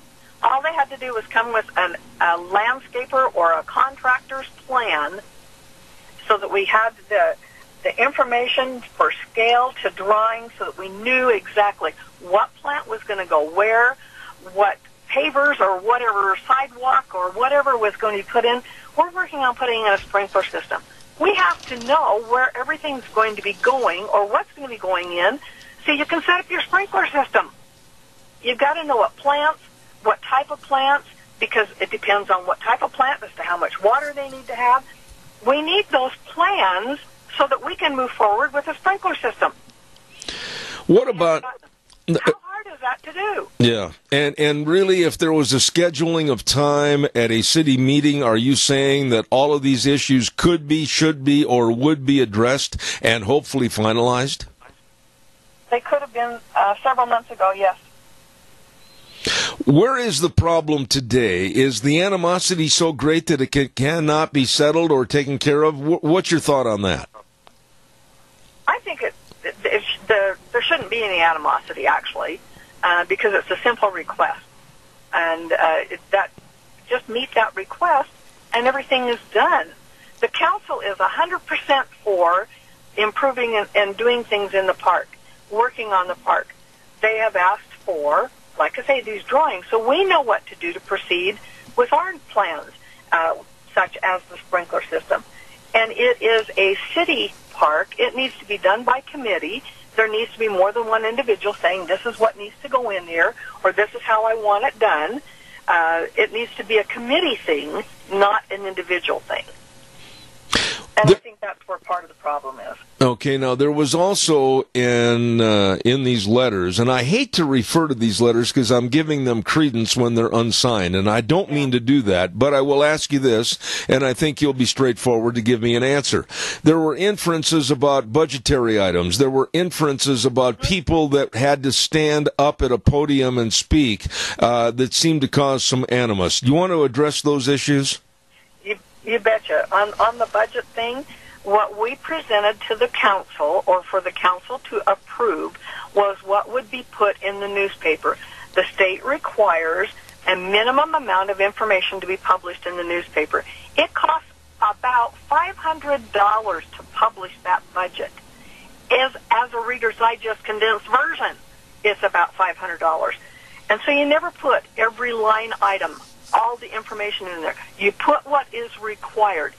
That is what we were asking for from approval from the council. Does this look fine to be put in the newspaper? We had an individual that got all upset about it. Well, we want all the line item stuff. The line item stuff doesn't need to go in the newspaper. Yes, we'll put that on our website, and yes, we'll have that available later on, but we were approving what was to go in the newspaper, and this is what they got all upset about. They wanted everything to go in there. That would have cost over $1,000, and yet they're complaining that we're not taking care of the citizens' money. That would have not been taking care of the citizens' money. Okay, what about the issues that were brought up? And I'm a third party way out in left field trying to get the information out about people that basically it was hard for them to speak at the meetings? Yeah, and I know nothing about this individual. They claim had hip surgery, or had a broken hip or something. I know nothing about that individual. That individual did not say anything. We've had people complain in the past that they cannot hear when people speak. We just recently got a PA system and had it set up. It's on the podium. We do not have a roving mic available. We're a small town. We can't do everything. Mm-hmm. And we asked the people to please come to the podium and stand so that everyone could hear. That's been the complaint, is that people cannot hear. So we tried to address that. You know, if you've got a problem, sit up closer to the front so you don't have to do that. If you've got a problem, they could have said something, but they did not. Yeah. And the gentleman that they said that had the health issues, that was his choice. I did tell him he could stay where he was because he has a loud voice and speak. He chose to come to the podium. So, yeah. Are all these problems or issues that you want to address here and basically create a open mic, if you will, for anybody to call in right now and arbitrate or agree with you? It doesn't make any difference which way, as long as we're open and honest about it. Can you solve these things, or are you going to have to suffer through a recall as mayor of Albion? The recall is going to happen. It's already on the ballot. And so next week, we're going to go for it anyway. I find it interesting. I'm the first woman to be the mayor of this little town, and the first one to ever face a recall, and instigated by citizens not even of the city.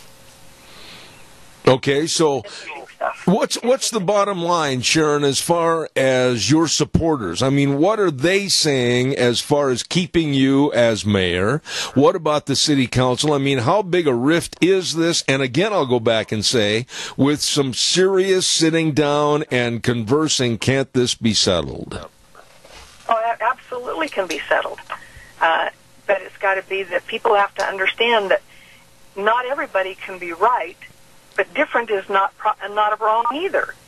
And we can all work this out. And as far as supporters, there's a lot of them that are a little bit upset with these people outside of the valley that are trying to run the things here in the city, who do not want to be annexed, who want to be friends with benefits type of thing, that are not participating with helping to support financially, and yet they want to determine and dictate how things are accomplished. And so it's sad that that's coming to that. It's a good valley. There's good people here. And I'm concerned with some of these people if they're not careful with their signage, especially on election day.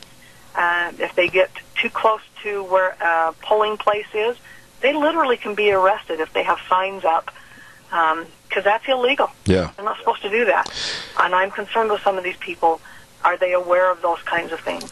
I guess where I'm coming from this morning is that, and I'm being very open and forthright, that when Sharon got a hold of me and said I'd like to discuss the situation in Albion, and I was very open and said, yes, you're more than welcome to come on the program, and then that would create an audience or a focal point for some people to call in and air their grievances or their support.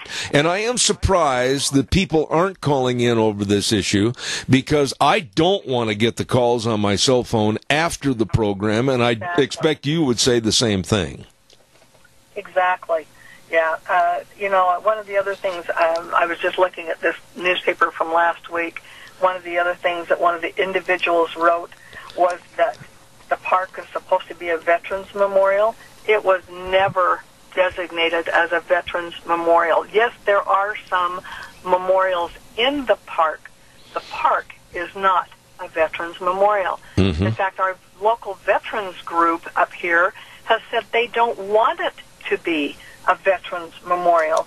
In fact, if anything, they want a lot of those moved over to what we call the Rose Garden, so that it's more of a quiet place. They want the park left as a place for children to play, family reunions to exist, and a place to be joyous and romp and play and not have to worry about tripping over or having other things there, that those memorial type things should be in a different place.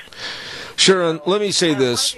One of the other things really quickly that has been brought out in several of the letters is the wage increase that the council and I received. And we did. Our wages did go up in January of this year. But that started back in 2016. It took 2 years for that to be accomplished. And it was a referendum that we read, a measure that we read 3 times in 3 different meetings. It had been 20-plus years since there had ever been a raise in wages for the council and the mayor. And the only reason we did that is we thought that would encourage more people to be interested in running for the position, so that we had more interest from people in the city.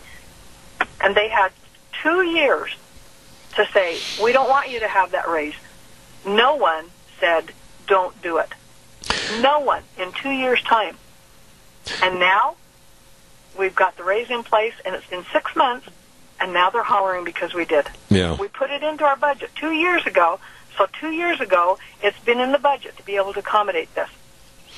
You know, it might be that by having you on the radio this morning to discuss some of these issues up in Albion, maybe it might create some to just back off and say enough is enough with all the bickering and the animosity. Let's try to make everything work. I hope it goes that way. The mayor of Albion, Sharon Wilmot, thank you for being on the program.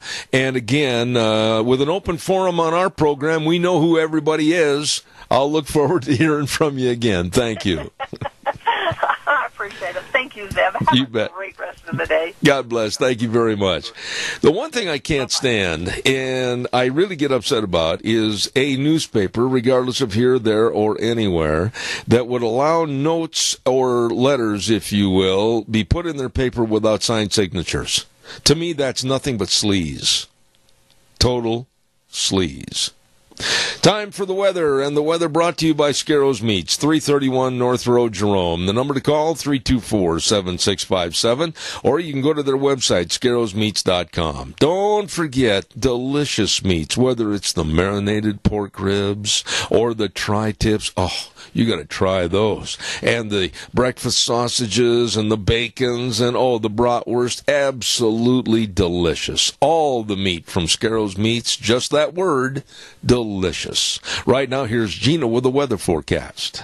Here's a look at your weather forecast. As we begin another work week, we're expecting isolated showers before noon, mostly sunny skies, and a high close to 52. Going to be breezy as well. Winds out of the west, steady at about 20 miles an hour. Gusts as high as 32 miles an hour. Tonight, mostly clear skies with a low of 34. Still going to be breezy. Tomorrow, sunny skies. Winds are still going to be picking up there. Winds out of the west, 14 miles an hour, gusts as high as 22, expecting a high of 49. Mostly clear and 32 for Tuesday night. By Wednesday, mostly cloudy skies, still breezy, high of 49, and by Thursday, mostly cloudy, breezy, and 57. That's a look at your weather forecast for Zeb at the Range. Oh, I'll tell you what, not that bad. It's that time of the year. Scarrows Meats, of course, with Don Scarrow and his crew at 331 North Road, Jerome. Delicious meats. All you do is just give them a call or stop over there. 324-7657. Scarrows Meats in Jerome, changing the way we eat one delicious bite at a time. Wow, we've got a lot of people coming on tomorrow morning. Interesting, folks. We've got Frosty Woldridge, and then we've got the Stotag Minute, and then we're going to have Dr. History, and then at 10:30, and I want to alert you to this fact, we are going to have Brad Little, Lieutenant Governor Brad Little, running for governor. He's going to be on at 10:30 tomorrow morning. In the act of fairness, and I want to point this out to you folks, my wife and I have diligently tried to give a fairness doctrine to many of the candidates in various positions. Many have not responded, mostly on the Democratic side of the ticket. And I just want you to know that they have been asked to come on the program, but have not responded. So there you have it. And tomorrow morning at 10:30, we will talk to, hopefully, our next governor, and that is Brad Little. Right now, Wheels, if you would, please, can we have this good word for Proposition 1? It's an Idaho tradition going back generations. Horse racing. And Proposition 1 will bring it back.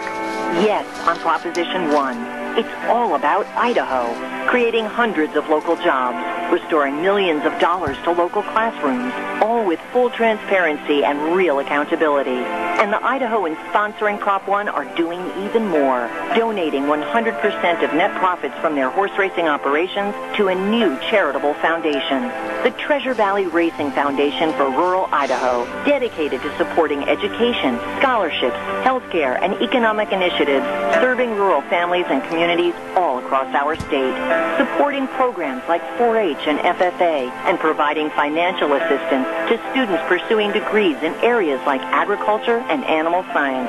Yes, on Proposition 1, the campaign with a heart for Idaho. Paid for by the Committee to Save Idaho Horse Racing, Create Jobs, and Fund Public Schools. I appreciate that. Thank you very much. And I urge you to vote yes on Prop 1. Don't forget a big fall tire sale. I mean, a really big fall tire sale is going on right now at all 7 of the Magic Valley Les Schwab Tire Centers. Save money. Drive safely. Get in there today. All 7 locations with, of course, all your car and pickup and SUV and trailer tires. Holy smokes, all the tread designs, all the sizes, right there at your Magic Valley Les Schwab Tire Centers. And along with that, don't forget they've got the best in brake service and front end alignment and shocks and struts and batteries. Please stop in and see Lane and Rupert, Dave on Blue Lakes and Twin, Mike and Buell, Mike and Jerome, the Twist family in Paul, Daniel on Poline in Twin Falls, and Randy on Overland in Burley, the best. Your Magic Valley Les Schwab Tire Centers. Thank you, everybody, and thanks for putting up with my cough and my cold and everything today. Hopefully it'll be better tomorrow. And we'll start up the engine tomorrow morning and at 8:06 and go till 11 right here on Zeb at the Ranch. Ride with us for those 3 hours, and we're on K-Bar, 12:30 a.m., and then streaming live on the internet, zebbell.com. Quick note, cow pies and coffee cups. We've had a lot of people inquire. Go to zebbell.com. You'll find the information. Click on the address and we'll start sending it to you. It is really growing in popularity. Thank you so much. Until tomorrow morning at 8:06, the way things were, the way things ought to be, and the world needs more cowboys. See you tomorrow morning.